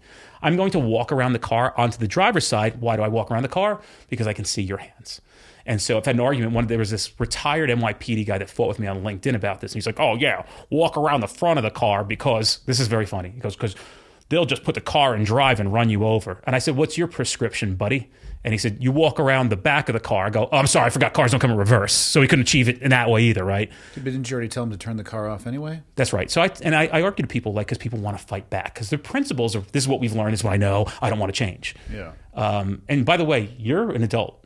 I'm here to deliver the message. If you want to take it, fantastic. If you don't and you die, I'm still donating a fuck ton of money to your family. I'm going to share your GoFundMe. Because I love you. Even though you may not like me, I love you because of who you are, what you've chosen to do, and that's what I stand for. And my argument back is like, well, you're so slow, you can't hear a car starting or see his hands go for the shifter. Pay attention. And what you want to do is you want to walk around the front of the car onto the driver's side, obviously carefully, and then have them step out. And then, well, what if he runs? Okay, but you can see the hands. This is hot. When I watch these shows, all I think about is, and I don't watch, like, I'm not like cop fucked and like, I'm like, police work, right? You know, I'm just like, oh man, these guys are still a fucking mess. Like, they don't fucking, like, I cannot believe we're in this day and age and these guys have no fucking idea what they're doing still. Like, how are we here? And so the answer is like, I'm going to do the best that I can to get us out of here into there with the work that I do. And that's what motivates the fuck out of me. So he should have escorted him off the car, because then he would have seen him at least grabbing that AR. He probably would have had an opportunity to get his gun and at least engage in a gun battle instead of being executed. Where did the guy pull the AR from? He must have had it. You know, you're in Montana, right? There's states that were, a guy picked me up in Alabama to go do a class in his personal vehicle, and he had an AR in the front, like literally in his front seat, like a shorty. And I'm like, bro, like, what are you guys? He's like, yeah, no, everybody rides around like this.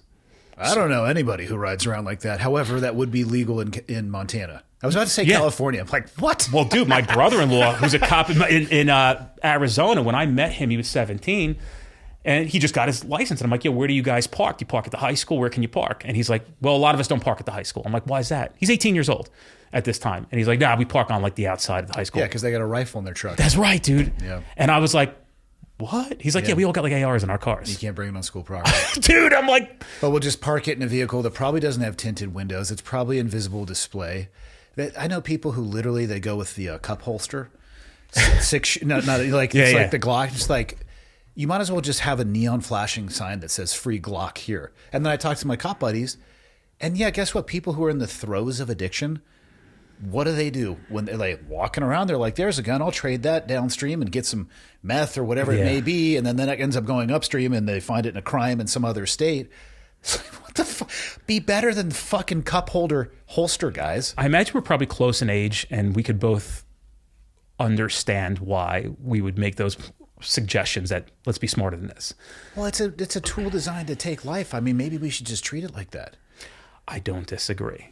However, it doesn't mean that things are going to change, because I've been in people's cars in Florida. I've jumped into people's cars and they got like literally mags on the back of their, like I've gotten this guy's Raptor one time in the back seat, and he had like literally like had built mag pouches into the back seat.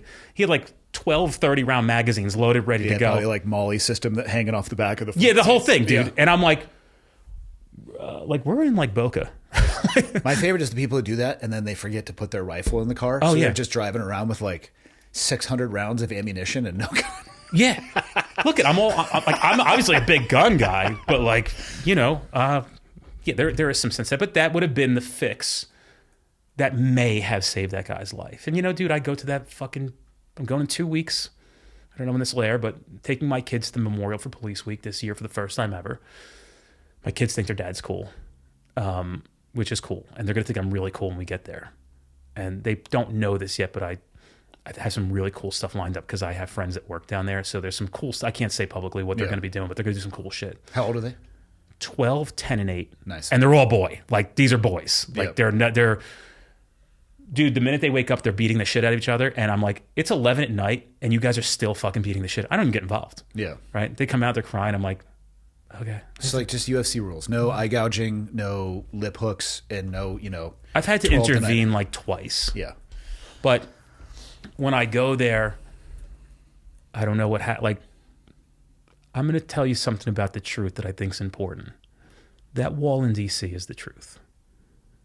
Because... Which one? Are we talking Vietnam Wall? No, we're talking about the police memorial. There's, well, unfortunately with D.C., we got to specify because there are Yes, so many correct. memorials. For the subject matter. I'm not saying that I'm not empathetic and I don't love and support. Trust me. Wasn't making that jump. Just wanted to clarify. Yeah.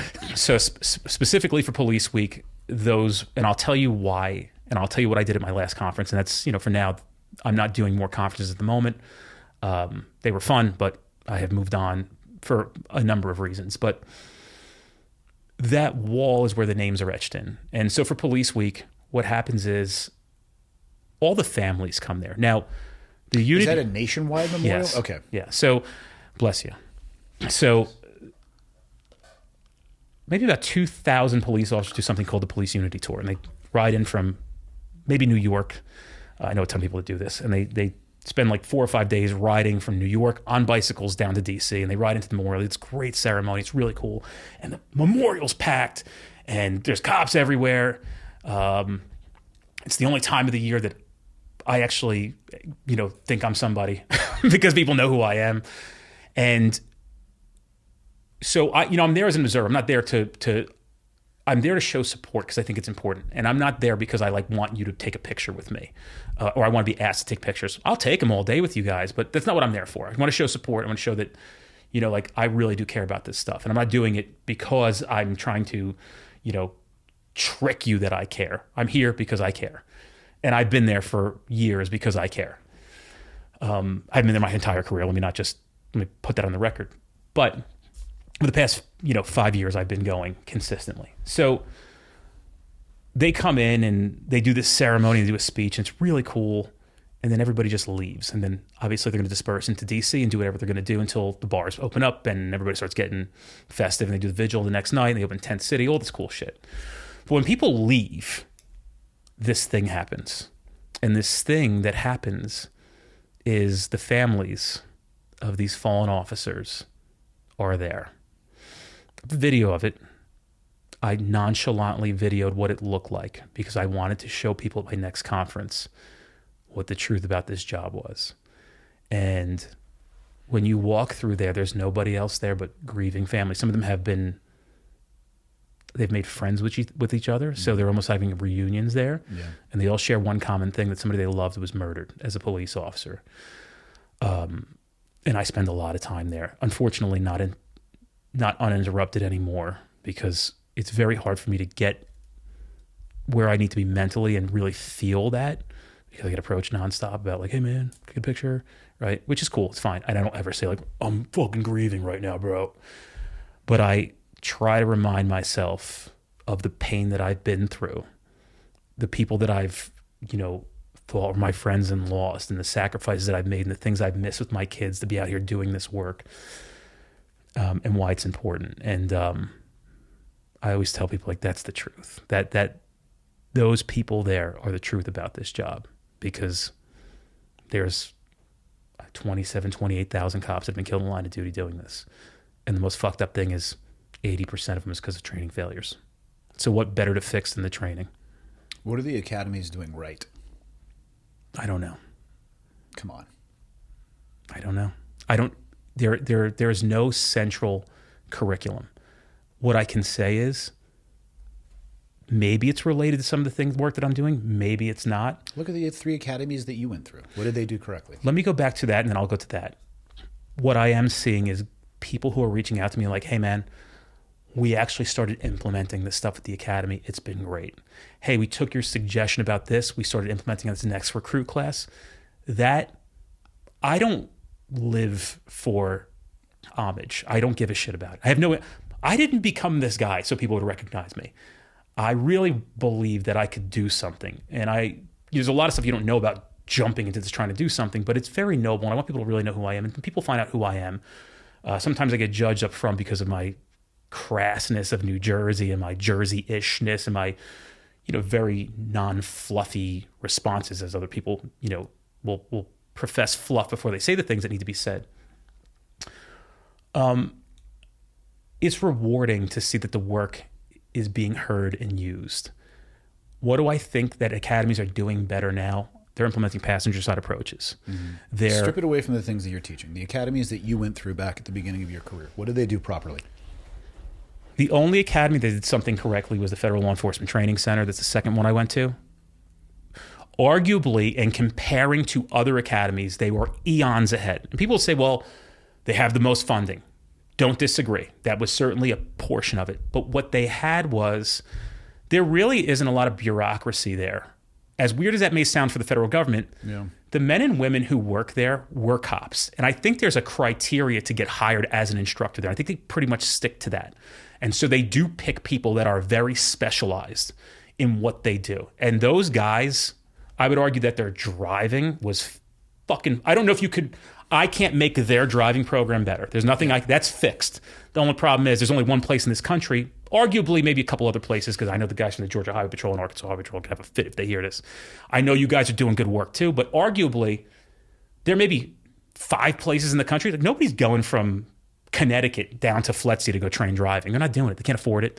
So what do? They stick these guys in a parking lot at a supermarket, and they put up cones and they call it pursuit driving. It's nuts.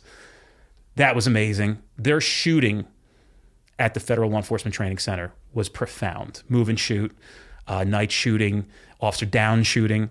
They should be modeling that everywhere. But again, we run into this like, well, who's going to teach it? Who do we have? Right? You're right. And that's essentially, when you look at the problems that these academies face, is like, well, we don't have anybody to teach this. You're not wrong. And I don't think just any Joe Schmo should be teaching officer down shooting and the principle of how to shoot from a shot position. You need to get somebody who knows what they're doing. And, thankfully, a lot of these special operations guys have brought a lot of that to the police side, and I think it's very important. A lot of times guys are like, oh, I want to get into this. I'm like, yeah, the special operations guys are really good. Like, they've got a lot of that stuff locked. They've got it. They're better than we essentially are on these tactics. So learn from them, mold it, mend it. But these guys are very good. I know a lot of these guys. I'm not, probably the same guys that you know. Mm-hmm. I think they bring a lot to the table. You got to make sure you're using it appropriately, though. Different ROEs, oftentimes different tools, different available tactics. Right. So yeah, there's a lot to be gained, but it's not a direct crossover, and that has to be respected as well too. Fair enough. Like, cops shouldn't be trying to be special operations guys. Take what you can learn from that world and apply it appropriately inside the constraints of our Constitution, please. Yes. There was somebody a long time ago, and I don't want to make the guy feel bad, where it was taught that people were injured need to be put out of their misery in a massive shooting, and then, yeah. So this was I'm talking this is like a decade ago, because some agency that I thought you were going to say about 100 years ago. No, it's a decade is still far too. Yeah, a decade ago. So it was people were still in Afghanistan and things like that. So this guy, he'd come back and he's like. So for clarity, what you just described would be a war crime. That's how this is what was relayed to me. I don't know if this is what was told to me, not by one person, but by many. Yeah. And this person was executing an injured combatant is a violation of the Geneva Convention. Yeah. And would be considered a war crime. Just put it out there. Okay, good. It would be a real big crime here in the United States as well. Yeah. So this guy actually caused like this whole, I don't want to say what agency because I don't want to bring heat to people. They had to correct it and make a policy that like they had to vet they had to send somebody, it's a big agency, to watch that training to make sure we didn't get anywhere close. They had to send like 2 guys to watch any training they were going to host before they said, yes, we can have it. But what was the question before that? Shit, what were we talking about? Yeah, see, Andy, you got to fucking watch. No, that's all right. We're doing good. We were just talking about like it's not a good idea to execute people. That's a good starting point. Fletzy shooting. Oh, the crossover between... Yeah. So special operations and being a police officer, yeah. I would argue that the Federal Law Enforcement Training Center, I went in 2004, so 22 years ago, was eons ahead of the ones I went to 20 months earlier and the one I went to 20 months later. They were horrible. Good guys running it. Like, we had a lot of fun. We did. Yeah. But, like, when you left, you're like, well, I could do a lot of push-ups. We can run 8 miles. We could do sit-ups. I mean, did they focus on communication at all? No. Leadership skills, interpersonal skills? No. Huh. You can remember something, dude. I really am under the impression, and this is just me theoretically trying to imagine how we end up with the police academy curriculum that currently exists some places. Now, other places are eons ahead. No bullshit. I tend to think the guys on the West Coast, like the LAPD and the LA Sheriff's, I think they're better. I can't think they're 100% right, but they're better than most of the East Coast stuff. Why do you think that is? I mean, especially a large city. Like, let's say NYPD and LA, let's say they have an equal budget. You'd say the West Coast guys were maybe a little bit ahead? You can see it. Why do you think that is, though? If the budget and all things created equal from that level, a monetary ability to get training or resources and all that were the same. It'd be mere speculation because both would be influenced by politics. So you don't know where that part happened where but the politics is the same color in LA and New York. Is it? Because you could have one guy with this thought here or a group of people with this thought here and this group of people with this thought here. Historically, they're both very deeply blue. I don't disagree. Just I wonder who the blue was because you could have.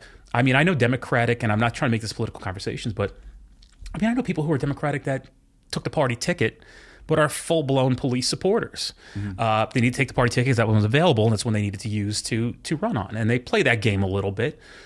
So I never paint with a broad brush of like Democrat hates cops, Republicans love cops. I would consider that to be, in this context, a very individualized per person type of analysis because I do know Democrats that fully support the police. No bullshit. Like I'm not making that up because I'm not trying to appease anybody. I don't give a fuck. But it would be unfair to say that. So the only reason I know that to be true is because when you watch these videos, they are very, at least in tactics, the guys on the West Coast are just eons ahead of the guys on the East Coast. They're getting a lot of reps in LA. They're doing something right. Yeah. That they're not doing right on the East Coast. And so maybe that's part of the continued assignment of what I've been sent to do. But is there antagonism, whether healthy or unhealthy, between, let's say, LA and New York? No. Okay. Now, there's a lot of love, dude. Believe it or not, there's a lot of love. I'm assuming there's a good amount of shit talking as well. I don't think so. There has to be some. I think probably with closer agencies, maybe like LA and like the LA Sheriff's Office, maybe like that could be. Now, I'm not saying that exists, but that would be more reasonable. Like, it's usually people who work next to each other. It's not the guys across the country. I'm not saying unhealthy shit talking. I'm like talking about ribbing your friends. Yeah, well, there is strife sometimes too. Yeah. Sometimes you see these videos of these strifes like this. The detention won't take the city cops, and then the sheriff shows up, and the sheriff's fighting with the chief. It's like these are nutty people because we have to, at a very minimum, as human beings, remove our emotion and try to come to an intelligent conversation. We can disagree about stuff, but we have a job to do together. But unfortunately, people haven't been taught emotional intelligence or how to behave appropriately, or maybe they're not intelligent enough to understand and process what needs to occur. So I try to set an example in that realm too, because we need to really start considering. There's a saying by Seth Godin, who I very much, I agree with 98% of his stuff. There's some things about Seth Godin that I don't agree with, but still I think he's a significant impact in my life. And one of his sayings is, the old saying, I'll try to do it in his voice. The old saying is, don't just stand there, do something.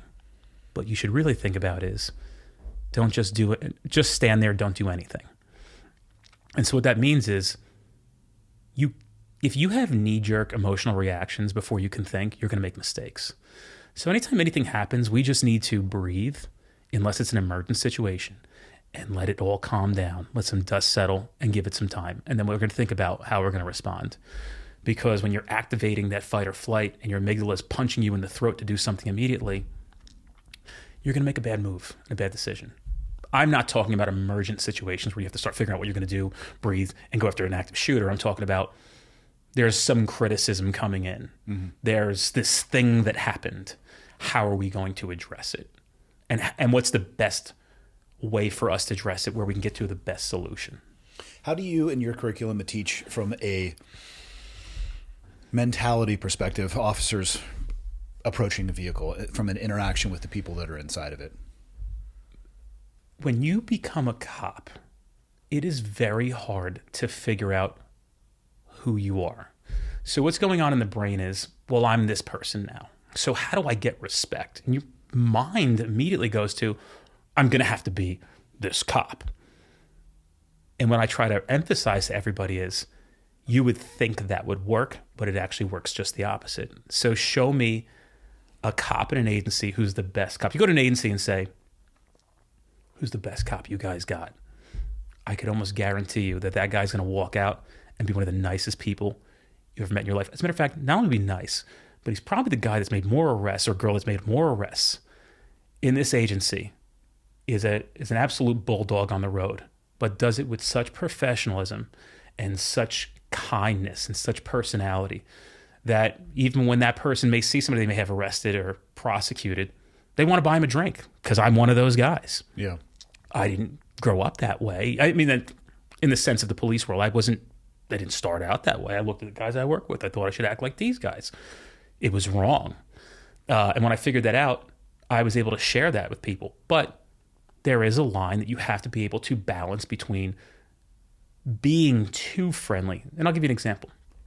I was field training a guy. I pulled over this dude. This guy had a state warrant, which was big. You don't see a lot of those. And it was big. It was a massive drug trafficking warrant.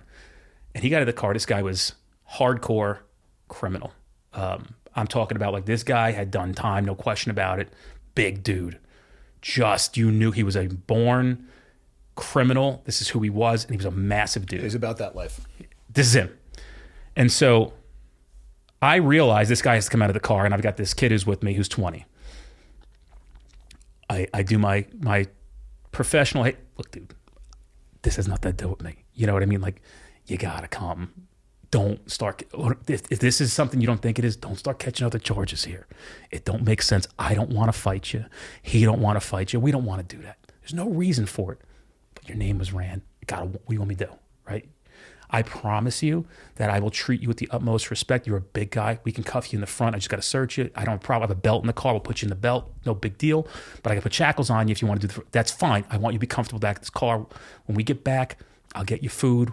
Like, we can get that there. We get like burgers and stuff from McDonald's, get delivered over to us if we need them. I'll get you a few things if you're hungry.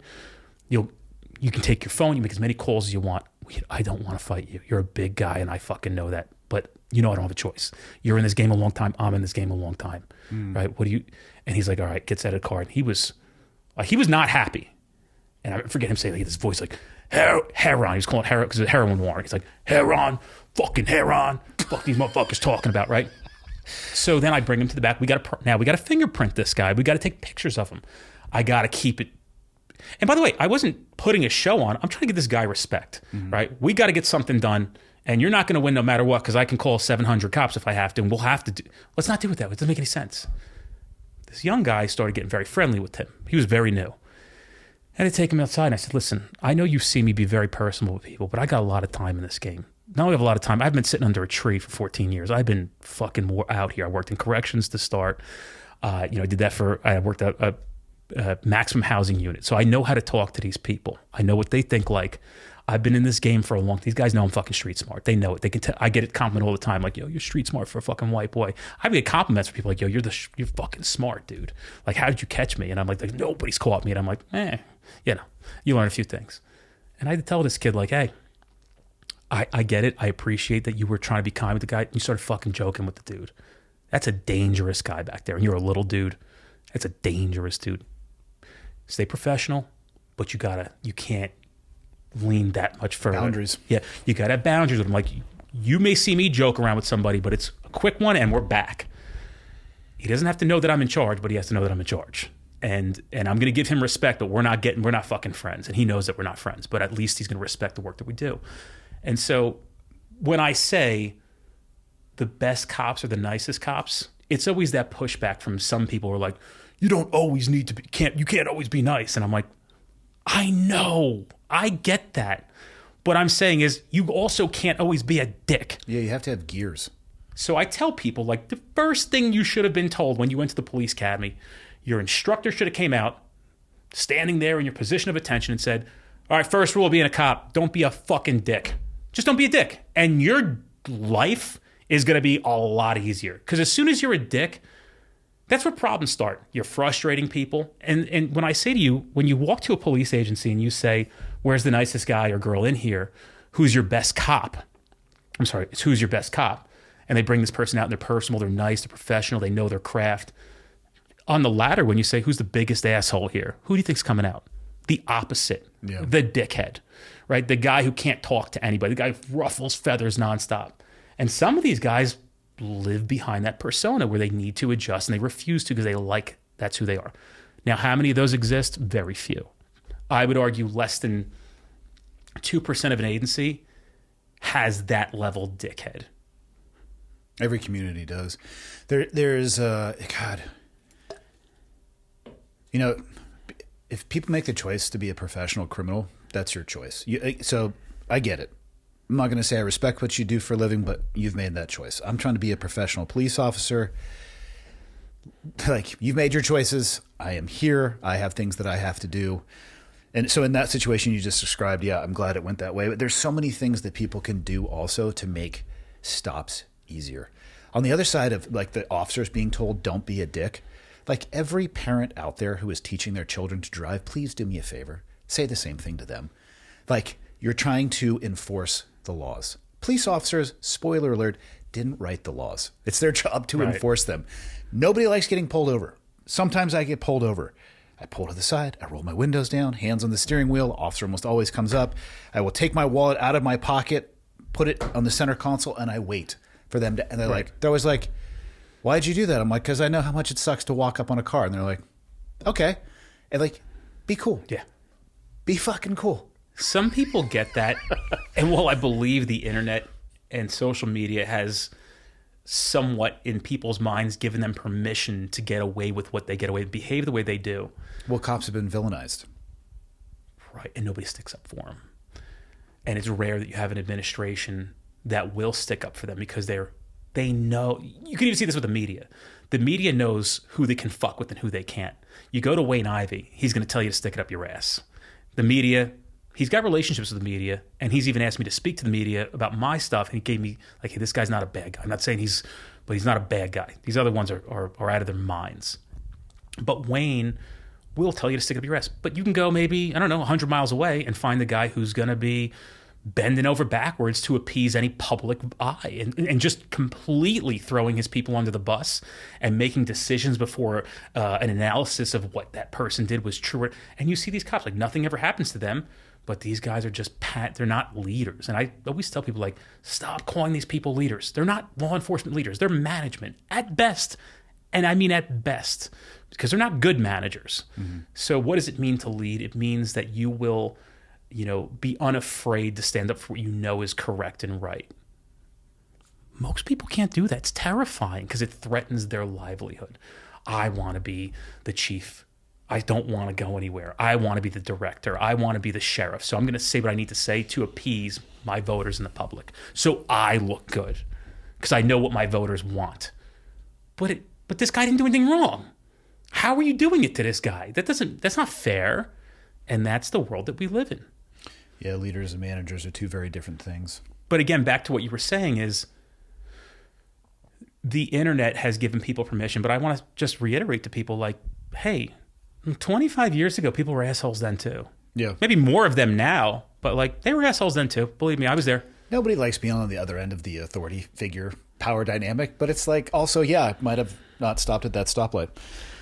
My favorite is when this happened to me the last time I got pulled over. I might have been speeding. It's hard to say. The cop pulled me over, walked up. He's like, do you know how fast you're going? I was like, oh, it's going way too fast to look down at my speedometer. He started fucking dying laughing. We ended up chatting on the side of the road for like 5 minutes. He's like, just slow down, man. Yeah. And honestly, like, we really need to pick and choose our battles as police officers. And I've always made this argument. People get very frustrated. Like, there's a lot of people doing a lot of bad stuff in this world. Let's spend our time on them.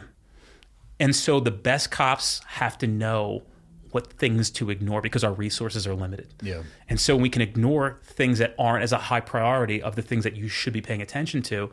Well, you leave yourself available for those things that are more of a high priority.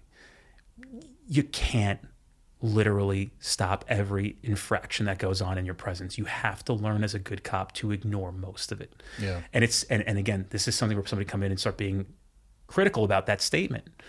But the best cops in the business would agree 100%. And every time I put something out about that, maybe 8-9 months at a time, people are like, yeah, it's 100%. It's 100% right. I mean, if I'm out enforcing township ordinances for people violating the garage sale rules, right? Because those are laws. Tell me about the guy that just dropped off, 10,000 bags of heroin down the street, or 3 miles away, there's a hotel and there's a 12-year-old being trafficked inside the hotel, but I'm out here dicking off with some garage sale. I've seen it. I've done ride-alongs where the computer, you're like, wow. So you're just going to rack and stack, and you're just like working them off the list. Oh, yeah. And again, as not a police officer, I'm like, oh, that one looks a little bit more important than the report of a verbal disturbance at a barbecue. Well, there's only some right, and there's only some solutions that you can get to for the amount of resources that we have. And if you really think about it, it's crazy to think that there's 700,000 cops in a country with 80 million people. Probably at this point, yeah. So generally, most of civilization is civilized for the most part, if you really think about it. Far majority.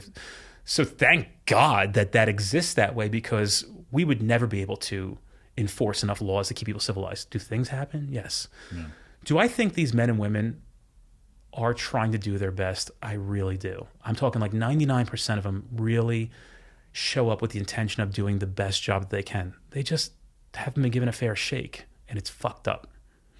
What's it like working in the corrections environment? You were saying it was like the maximum security? Yeah. What's that world like? It's terrible.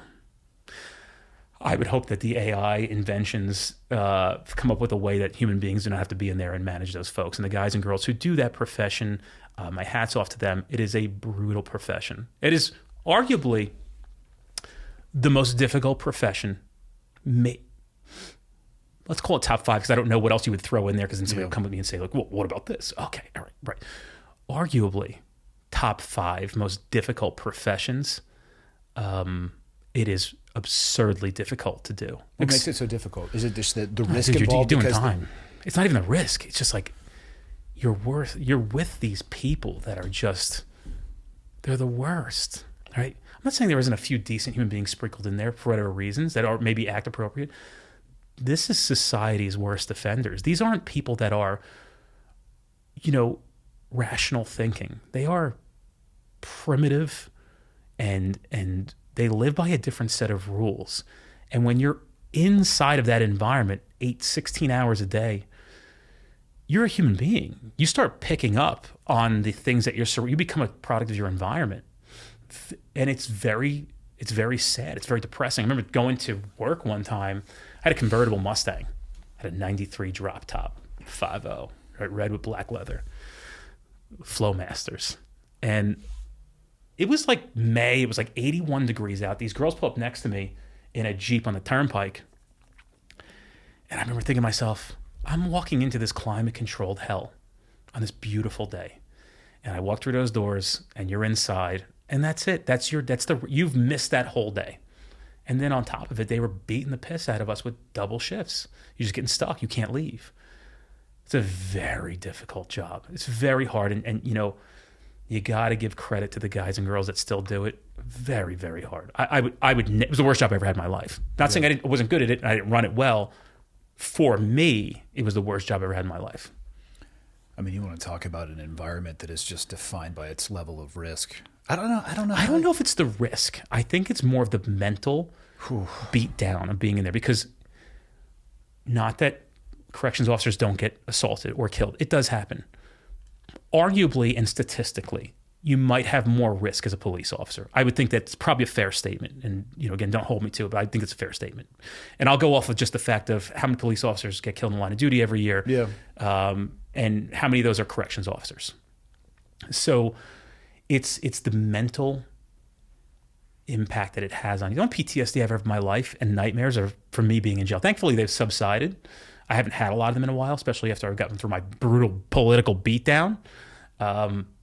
But the mental anguish that job takes a toll on your brain on, it's tough, man. It's a very bad environment. I'd rather be a roofer. And that would be bad for a guy who's fairly gingerish. I mean, they have like UPF protective clothing that you could wear. I think it would be believe it or all right. not, I actually tan quite well these days. It's strange. Not a doctor, couldn't tell you. In a perfect world, if you had your way, what would you grow your company into, and how would? Is it ever possible? Do you think that there will be a curriculum, an academy curriculum that is accepted at maybe not like the entire academy, but like a baseline curriculum that is accepted U.S. wide? People have asked me, how do you fix it all? And so in order to fix something, one, you have to understand what the problem is, but two, reverse engineer how you fix it. One of the problems is people still have to go to academies. However, I think you should learn from experts. I don't think that anybody should be teaching anything that they are not a complete expert in. And so with that being said, I have been to 3 academies. I have seen people walk in, take a USB drive, stick it in the computer, and just be like, all right, so what are we learning today? This? And just go to like, yeah, so I guess, I don't know, do that. Right? Does it make sense to everybody? And you're just like, there's like 100 of us in this room, like, so what do you do in this situation? I don't know. Why would you even do that? Well, that's a situation you run into as a cop. I don't know. Ask somebody else. This is what we went through. Like, 180 days of this. How do you get an expert into every classroom so these guys and girls are getting what they need when they leave there to have the knowledge, at least a fair fighting chance that they're going to be able to survive this profession? And the answer is, at some point, it's arguably going to be better to have a digital academy. Inside the academy, like you're going to the academy, that's fine, but, and I make this point, would you rather get advice from investing by watching 10 videos of Warren Buffett explaining how he invests? Just use that as a baseline there. Or do you think it's a better idea to go to Bank of America, where some guy named Pablo is working in the lobby, and when you walk through, his job is to try to sell you a 401k that he has no idea what he's selling you? Who do you want the education from about how to invest? That guy or this guy? Because you have a choice. So people will say, well, I don't like online, I don't like digital products. Well, how long are you going to wait to get training that might save your life or save your job? Because this is instant stuff. If you think you need it now, you can take it now. And I'm a guy who lives on YouTube. I live on it. I literally live on YouTube and podcasts and, different ones. For me, I'm trying to do business development and, personal development as well. So the answer to this, to fix it as we speak, is at some point, everybody's going to have to agree that it's probably better to play these videos on this big screen because they're engaging, they're good, and they're flawlessly accurate. Is there always going to be some kind of, maybe there's a thing that needs to be tweaked or clarified? Sure, that happens. But that's the way it's got to go, because you don't have experts in the middle of nowhere. How do you answer the questions in that setting when people have them? Because you're still going to have probably a proctor or somebody in the class who's firing off that video. How do you answer those questions when that proctor can't answer the questions? Yeah, but just because there's not an answer to the current situation doesn't mean you don't have an answer for the solution. Well, the good news is we're fortunate enough to be in 2026 now, and this podcast is being recorded. And at the moment, the AI has evolved significantly. And if you know how to prompt it, it doesn't take a lot to prompt it. You could probably find your answers and with a pretty solid comfort factor of making sense of those answers within minutes, and arguably maybe an hour if you're running deep research tools. Would an academy accept that? I mean, is that a... Remember this, just like the military, why are we the last ones to do anything? Why are we using typewriters when computers have been out for 30 years? And so the answer is like, slowly but surely, I believe that's where it's going to have to go. And through everything that I've been through, the things that I have developed now are the actual things that will be the solutions now. And I'm not trying to promote what I'm doing now, but it dawned on me like, oh, now you can train everybody. Because how many people could Dennis Benigno train? 100 in a classroom here in Spokane, Washington. And then a week later, I'm in, Sioux Falls, Iowa, teaching 100 people there, 700,000 cops. And these guys are like, yo, when are you coming to Kalamazoo, Michigan? And I'm like, it's not even on the map. So you got 3 years to take my class. So this whole digital experience where people like in-person training, that's fantastic. Mm-hmm. I like flying private, but it hasn't happened yet, and it's not going to happen anytime soon. So I'm going to fly commercial. These things are important that we adopt them and start saying, okay, this is better than what we've got, and by far. It may not be exactly what we want, but it's really that much better. And so it's very exciting for me now. And then the name of the game is going to be, I don't ask permission. Here it is, here it is, here it is. Once you experience it, you'll essentially begin to... I had a captain last night in one of our... I released a case law for investigators course. It's really for everybody, but I try to niche things down so they appeal to people. And this guy actually, I'll show it to you after we're done. He's like, man, this class is fucking great. He's like, do you have the attachment for this? I'm like, yes, it's being uploaded. It's only released 2 weeks ago. And he's like, I'm like, I just need to once over it again before I put it out to make sure it's completely... I always have to triple check things. I know that now. Mm-hmm. And he's like, this is really good. And so we're able to deliver that program for $97, and it's 10 hours of training. And it's honestly, arguably, and I hate to say this because people get very frustrated. One, how do you replicate that? And two, I know it's all factually accurate.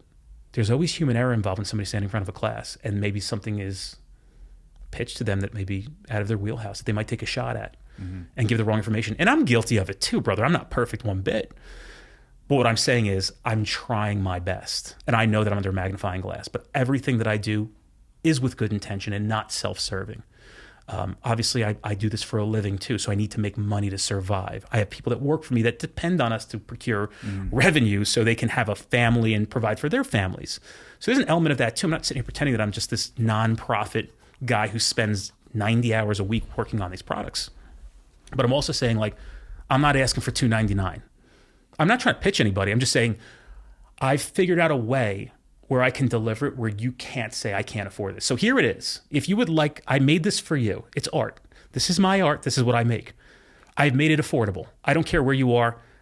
Don't tell me you don't have $63 for the year to take 100 hours of training as it sits right now when you're driving around in a $94,000 pickup truck that's lifted 16 feet in the air. Choose yourself. You cannot wait to take training in a profession that could take your life tomorrow. It's insane. What are the limits of the online training? Well, right now as it sits, obviously any kind of tactical training, like if you're still qualifying with live rounds, you can't do that on the computer. Mm-hmm. But when you think about what you can do, there's a lot of it that you can do. There's a lot of at least classroom that you can get done before you've got to go into a physical environment. You can't do jiu-jitsu. You could explain it, but I'm not a jiu-jitsu. Good luck with that on paper. Yeah. You know what I mean? Like, I don't think you could explain. People are doing it, and I'm not knocking it. I'm not saying it can't be done. And honestly, let's face it, it's better than not getting anything. But 80% of the training that needs to get done can be done. We just had a girl got shot. God bless her soul. She survived, and she reached out to me and our first aid guy, who was he was a flight medic in support of special forces in Afghanistan. He's flown like 75 combat missions over there, and the guy was a paramedic in Oklahoma City, so he's doing 2 gunshot shooting victims a night. And she called both of us, and she's like, "If I didn't take your class, I'd be dead." I knew exactly what to do. What class did you take? So that was I don't know the exact name, but it's a life-saving tactical class, basically about like the things that we need to consider when administering immediate life-saving, first aid care to somebody or yourself. Mm-hmm. And so what that means, the equipment you need, like a lot of guys carry black gloves in their pouches. They look cool. But, Sean's great about it. He's like, can you get blue gloves. So this way, when you're like scraping and you're touching your partner who's just been shot, you can figure out where the blood's coming from, because you can't see blood at 2:00 in the morning on a black glove. So I know they're cool, but like get white or blue gloves, and let's just call it fair. Who gives a shit what you look like? Why it's important to have a tourniquet. Don't keep it in your car. Like, how are we in modern day policing and police officers? There's videos of this guy in Arizona gets shot on a traffic stop, right in the fucking femur, right in the femoral, and has to hobble back to his police car to find his fucking tourniquet in his door panel, right? He's in the map pocket. And he's lucky that some fucking other cop showed up with a tourniquet on his belt, deployed it, and saved the dude's life. He's lucky that one worked. That's right. So that's another thing we talk about, like center mass, have 2 available. I'm one of those guys that likes to have everything. I'm just like one of the, like, you go to my truck, dude, I have a lockout kit still in my personal vehicle. I have a throw bag. I've got 2 tourniquets. I've got a blood clot kit. I keep a medical kit in the car. I've got a shovel. I've got tow ropes, toe straps. And I have everything. Have I needed it all? No. The lockout kit, you'd be surprised how often I use that for people when I see them trying to get their keys out of their car. Yeah. So, hey man, if you have a body of water near you, why don't you just put a PFC in your car for $30? And that's another story that I didn't tell earlier. Like, there's a cop where I taught somewhere, I don't want to say where, and he went in and tried to save kids drowning in a fucking pond, and he died. And then it's not an uncommon story. And they're not trying to kill you. They're just panicked, and they'll drag you down to the bottom. Well, so when we look at the 17 cops, and hopefully that's the accurate number, it's right around there, of how they were killed, you'd actually be surprised how most cops drowned in a line of duty in the past decade. But I'll circle back around to that and how I fixed that as well. It's very interesting. But, I heard from his people's agencies, like, and they're just like, hey, now we have these things in our police car. I wish you would have told us that before this happened. I'm like, you guys didn't know to take your gear off. But then when I started doing research as to how people get killed in water rescues or drowning deaths, especially as cops, there are many things that I didn't know. So what did I do? I made a program about it. And I'm not trying to insult your intelligence, but how do you think most cops get killed in drowning incidents statistically? Just take a guess, and I'll tell you what the actual... How do they end up drowning themselves? Yeah. God, I feel like it would depend on the type and body of water, because rivers act differently, lakes are different, ocean is different with tides and rip currents. I'd probably say exposure and exhaustion. That's some of them. People don't realize that, like, when you get into the body of water and it's cold, it doesn't have to be winter. It's just cold. It's 58 degrees. You've got about 5 minutes. Yeah, that's the exposure aspect. Right. Yeah. So that's one thing. So you would think that'd be an issue. People don't realize that. There's other factors that you got to consider about, like storm drain rescues and like getting your feet tangled on fishing wire, all this crazy shit that goes on, and how to get out of it, getting stuck under rocks. All these things go on. But what actually killed most cops, and this is horrible to say, is there were flood storms where they were going towards the storm and they kind of sat there while the storm water was rising and didn't realize that once a water rises up quickly past, I think it's 9 inches, and pins the door in, you can't get out, your car turns off. And then they're stuck in the car. They drown in their police cars. So now why not, Dennis Benigno, do you make a fucking video, which we did, and it's basically an hour training that, like, okay, you can drive in your car and listen to this, or watch it on your off-duty gig at the high school, wherever you fucking work, the library, fucking Best Buy, wherever you're working. And now, God forbid you run into stormwater, you know exactly, let me get the fuck out of Dodge as fast as possible, because this stuff rises in a minute, and now you're pinned in your car, and the car don't start, the car won't move, and you're going to drown in your car. Yeah. And if you're out of shape, what are you going to do? You're going to punch the window out? You're going to climb out of that car? Can you get out of the car? Are you thinking about leaving your gun behind? Do you realize you're weighted down? These guys think they got to take their fucking gun into like, I always tell guys, like, hey, jump into the water at home in a pool with just your uniform on. Don't even put your duty rig on, and try to just try to tread water for a minute. Let me know how that works out for you. It's a completely different experience. And so we go through, like, the assessment going in the water. We don't want 2 victims. Are we looking for things? What do you have available in the car? Why don't you have a throw bag that costs $27 on Amazon? I'm not endorsing any company. It's $27. You get a 50-foot, 100-foot throw bag. What do you do with that throw bag? You got to tie it to something on land. You got to find, like, a tree to make sure you can pull yourself back out. You don't just leave a rope and then go in with this bag in your hand. I get it. There are kids drowning. What's the likelihood of rescue? Mm-hmm. And I was able to do enough research and make a program and a guide of like how to do this. Did they tell us that in the police academy? No. Do you think it might have been a good idea to spend 30 minutes on how not to get killed in a drowning? Is it going to happen? Unlikely, but hey, good to know. Yeah. I would argue that's good to know. Better to know than, I don't know, the guy who taught us about health and told us to drink a glass of water at night and that'll keep you thin. That was our conversation. Drink a glass of water at night, try not to eat too much pizza, and, you know, watch your heart rate. You'll be all right. That was pretty much the class. That's what I remember. Do you teach a class for officers not to be out of shape? Yes. 'Cause I'd love to see how that one's Yeah, received. and Andy, to be honest with you, like July 5th of this year, I changed my life. I wasn't obese, so I went through a lot. I came off the Lexapro, the whole nine, right? I was just in a tough place. I wasn't like walking around. I was just very, very difficult to go through what I went through. And at some point, my therapist was like, "Hey, it's time to get on the pills." I'm like, "Yeah, anything. Like, just please. I just can't. I need to get my life back. I can't live like this anymore. I've lost a ton of weight." And so on the 4th of July, I knew I was getting fat. And my best friend, one of my best friends, who was one of those two guys that was there for me, he came up to me and he's like, "Dude, you're fucking fat." And I'm like, "How fat do you think I am?" He's like, "I mean, your arms are big and everything still, but you're fat." He's like, "Have you weighed yourself lately?" And I'm like, "How fat do you think I am?" I'm like 250 people at my house, my 4th of July party, right? So I go to the fucking kitchen and I take out the scale out of my laundry room. I put it on the thing, 248 pounds. I'm gonna shit my pants. So I said, "Oh, fuck it." I would have lowered the number a little bit. Dude. So I used AI to design and learn more about all these things. And here I am 300 days later as of today, down 28 pounds, 3 pounds of muscle gain, strongest and best shape of my life.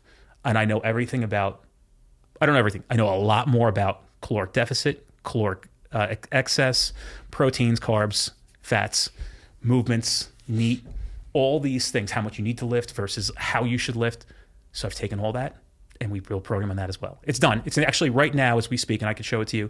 It's just being polished up by our editors. I feel like that would be the lowest compliance program that you put out. Nobody's going to listen. I don't understand how in that profession you can let yourself slip physically because you are physically required to do stuff every day. It's a highly criticized thing that I address, and even with my kids. And I don't care what people think about how I feel about how I raise my kids and what they know about being healthy. The answer is, it is something you can control. I don't tell my kids, like, make fun of that guy, he's got a big nose.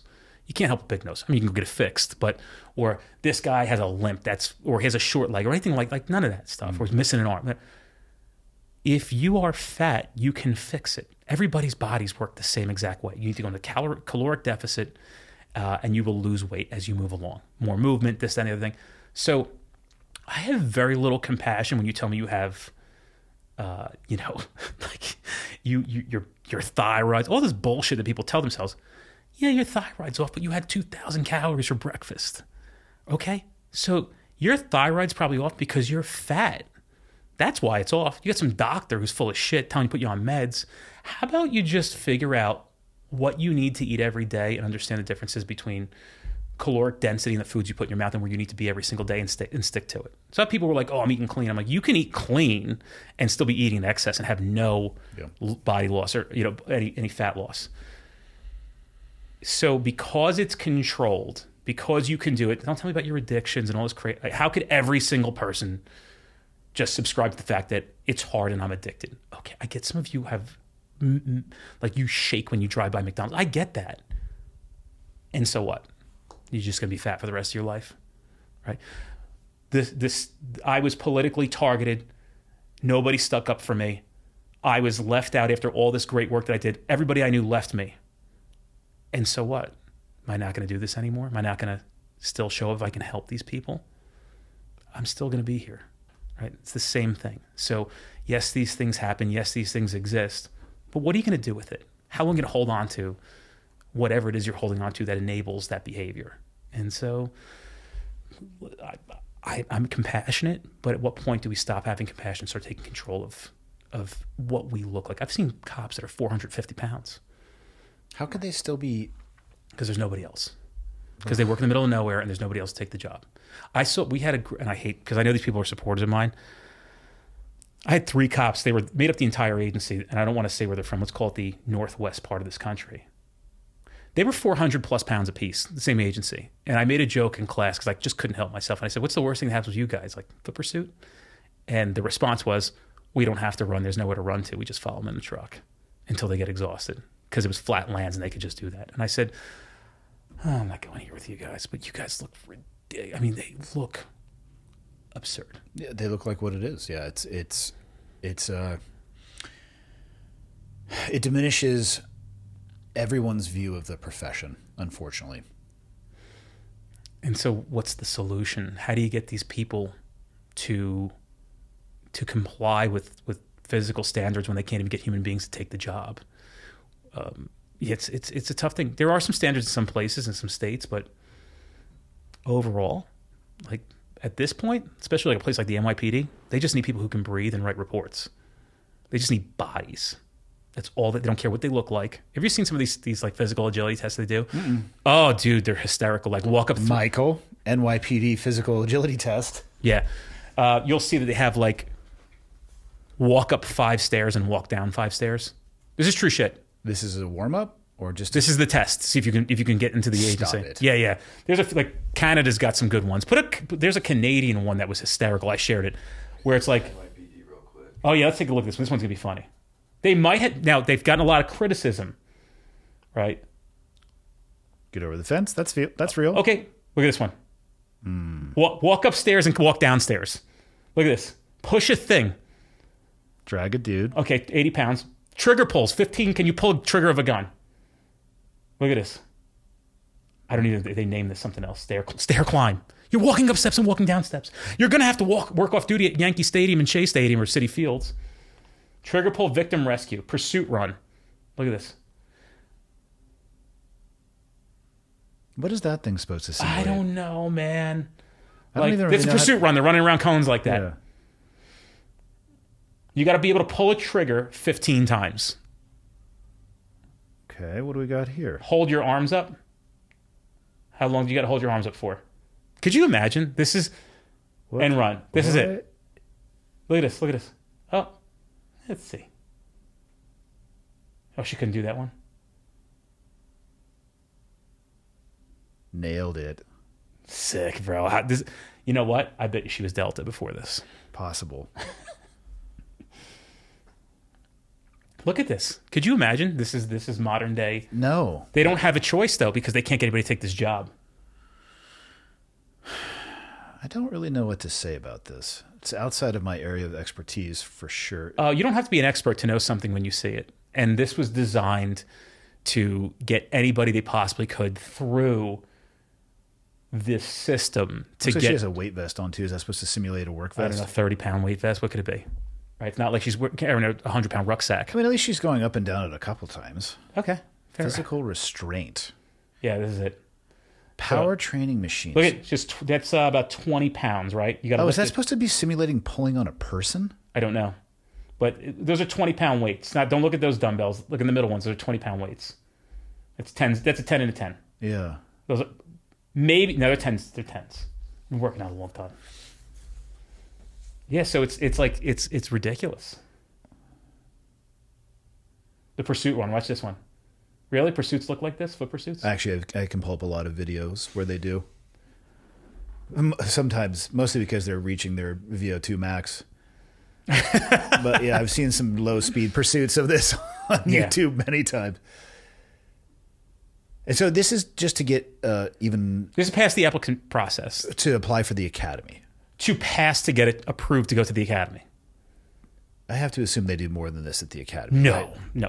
So the NYPD has to put so many cops through the Academy that they have 3 shifts. You actually go through, there's midnight shifts academies. So they run 3 groups of classes through the Academy. I think they do it, I don't know if they still do, but they do it at Madison Square Garden. Wow. They'll run their Academy classes through Madison Square Garden because they have the capacity to put a couple thousand of these guys through at a time. So they'll run like night shift, day shift. So you might be going to the Academy and it might start at 10 o'clock at night and go 10 p to 6A. But their Academy is... Wow. Yeah, dude, are there a ton of great guys and girls at the NYPD? Dude, fantastic. I mean, so good. but they would agree as well. Anything that I say that criticizes the current state of affairs, the best in the business completely agree. And they're happy that I'm speaking up. And even to my demise, there are people, think about this. I am frustrating the bar. So when the bar is set like this and you don't have to answer to it, and I'm saying that's ridiculous, it needs to be up there. You're frustrating people who live at that bar. They love it there. That's all they need to do to get their paycheck and get their retirement and get out and not have headaches. So when you say to people, hey, this is the truth, what you're living is a lie, they play this game of nobody goes to this guy, nobody sees this guy, don't listen to this guy, because I recite the truth. If I am wrong, I will submit and listen to the conversation. I'm very careful when I speak. The things that I've talked about today, I've put a lot of thought into for a long time. As it sits today, these are the things that I believe in, that I believe to exist, and the solutions that I think are here at this moment. These things change. All I can do is talk about the things that I see. I know there's other things that I, after 25 years in this industry, continually try to address to try to make this job more survivable and to give the public what they expect in a cop. It made it more difficult when sabotage was ran on me and sullied my reputation. Did it sully the reputation of the people that believed in me? Do I have a bigger following more than ever? Did it quadruple, maybe even 5, 6x? It exploded. Weirdly enough, I really don't get a lot of flack from like crazy people. They're not like, fuck the police or fuck 12. I got that when they were beating me up on the news over nothing. But it's odd. And at some point I'm like, man, I wonder if these people actually like appreciate the work that I'm doing. They could see it for what it is, because it's clear, it's on display, it's on Instagram, it's on Facebook, it's in the podcast. Like, if I was a person who wanted police change, I would look at the things that Street Cop Training is doing and say, oh, these guys are doing a good job. This is actually what we want. If we're going to find middle ground, it seems like they're making some headway and progress. And I have no interest in trying to stop anybody's progress who wants to make things better. Am I friends with every police training company? No. Right? I would like to have been, but I'm not friends with them. They choose it that way. But if they're doing their thing and it's making things better and you're correct in what you're doing, hey, more power. I don't like you as a person and your reputation precedes you because everybody knows you're a complete piece of shit and an asshole. That's fine. But if the work you're doing makes a difference, hey, c'est la vie, do your thing. Just don't undo the things that we're doing. Don't get frustrated because I say the batons are stupid and you're a baton instructor and you live by it. That's how you make a living. So I got to watch what I say about that, because the last time I said that, a vice president of a very well-known baton company got in my ass. And then I had a conversation with him and I, again, spewed the truth, and he was extremely frustrated. And I'll tell you how it worked. Why are you saying the collapsible baton is a piece of shit? I said, well, it's not me. I just made the post, but you can look at the 1,400 comments of how dissatisfied this whole industry is with these things. Nobody's got a good story with these things. And it's like a big joke that we use them to like hit the call boxes on the Sally ports, or like scratcherbacks or fish like something out of water. That's about what they're good for. And then every so often somebody will have a story where it actually worked. Very few, few and far between. And his response to me was, true shit. I'm a cop still. I'm the vice president of this company. And I'm very effective with this tool. I said, well, how many guys do you work with? And he said, I work with me on this division that I work in. There's 3 of us that are very proficient with this tool. I said, well, how many cops are your agency? He said, there's 800. I said, so you're telling me out of 800 people, 3 guys know how to use this thing? And that was it. The truth had hit him, and he didn't know what to say. I had the conversation. It was a message. I was making this stuff up. And the response was, it's still an effective tool. Well, brother, like, just submit to the fact that this is what I always make a joke, like the only people who like the batons are the batons instructors, because it gives them some validity in this world, because there's really breadcrumbs. So when you have breadcrumbs, everybody wants anything to teach. Oh, I get to do something else besides this? I'm going to be the baton instructor? Batons are great. No, they're not. They're probably and I got to watch what I say, because there's these other tools that people have called me and they're like, hey, what do you think about this? What do you think about buying these things? And I'm like, for what? But I'll also endorse the fact that, like, what's the thing called? I had the guy on the podcast who invented it. the Grappler. Have you seen this? Mm-mm. So this roofer from Arizona came up with this idea, and what happens is when these cars are stolen, this $8,000 mechanical arm folds out and it drops this net. And you take training on it and you slide it under the back tire. It grabs the tire, locks it up, and you have to use, here you go, you'll see what it does here. And so you'll see this one. I shared this one on my Instagram as well.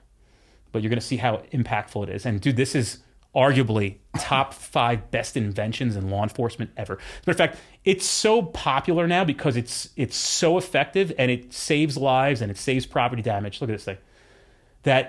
This guy can't get them out fast enough. You got agencies on 2-year waiting list trying to get their hands on these things, right? So he drops it on there. They hit this thing. Look at this. It's over, dude. Nobody's dead. They can't go anywhere. It can only, the last time I talked to this dude, you could only install it on SUVs because you need the power to stop a car. So look at this one. This one, they pull this one here. They pull the whole, he's trying to escape it. Totally. Yanks that whole axle off the back of the car. This is one of the most impactful tools. And yeah, isn't that great? And arguably the taser is a very good tool. It's just there's too much reliance on the taser, too much over reliance. And I would say Brazilian Jiu-Jitsu is one of the best inventions for law enforcement. And I wish these guys would take it more seriously. And these girls, when I say that, please understand that I'm not including the women. It's obviously Michigan State Police. You got the cherry tops. And dude, it's like, this is a legit product. Now, there's a video out that it didn't work. Okay. You got one. No tool is perfect. People would send people to my classes, right? They'd be like, hey, we sent like 12 guys to your class. They came back. They're killing it. We're sending this guy. He needs a lot of help. I'm like, guys, I'm a police instructor. I'm not Jesus. Yeah.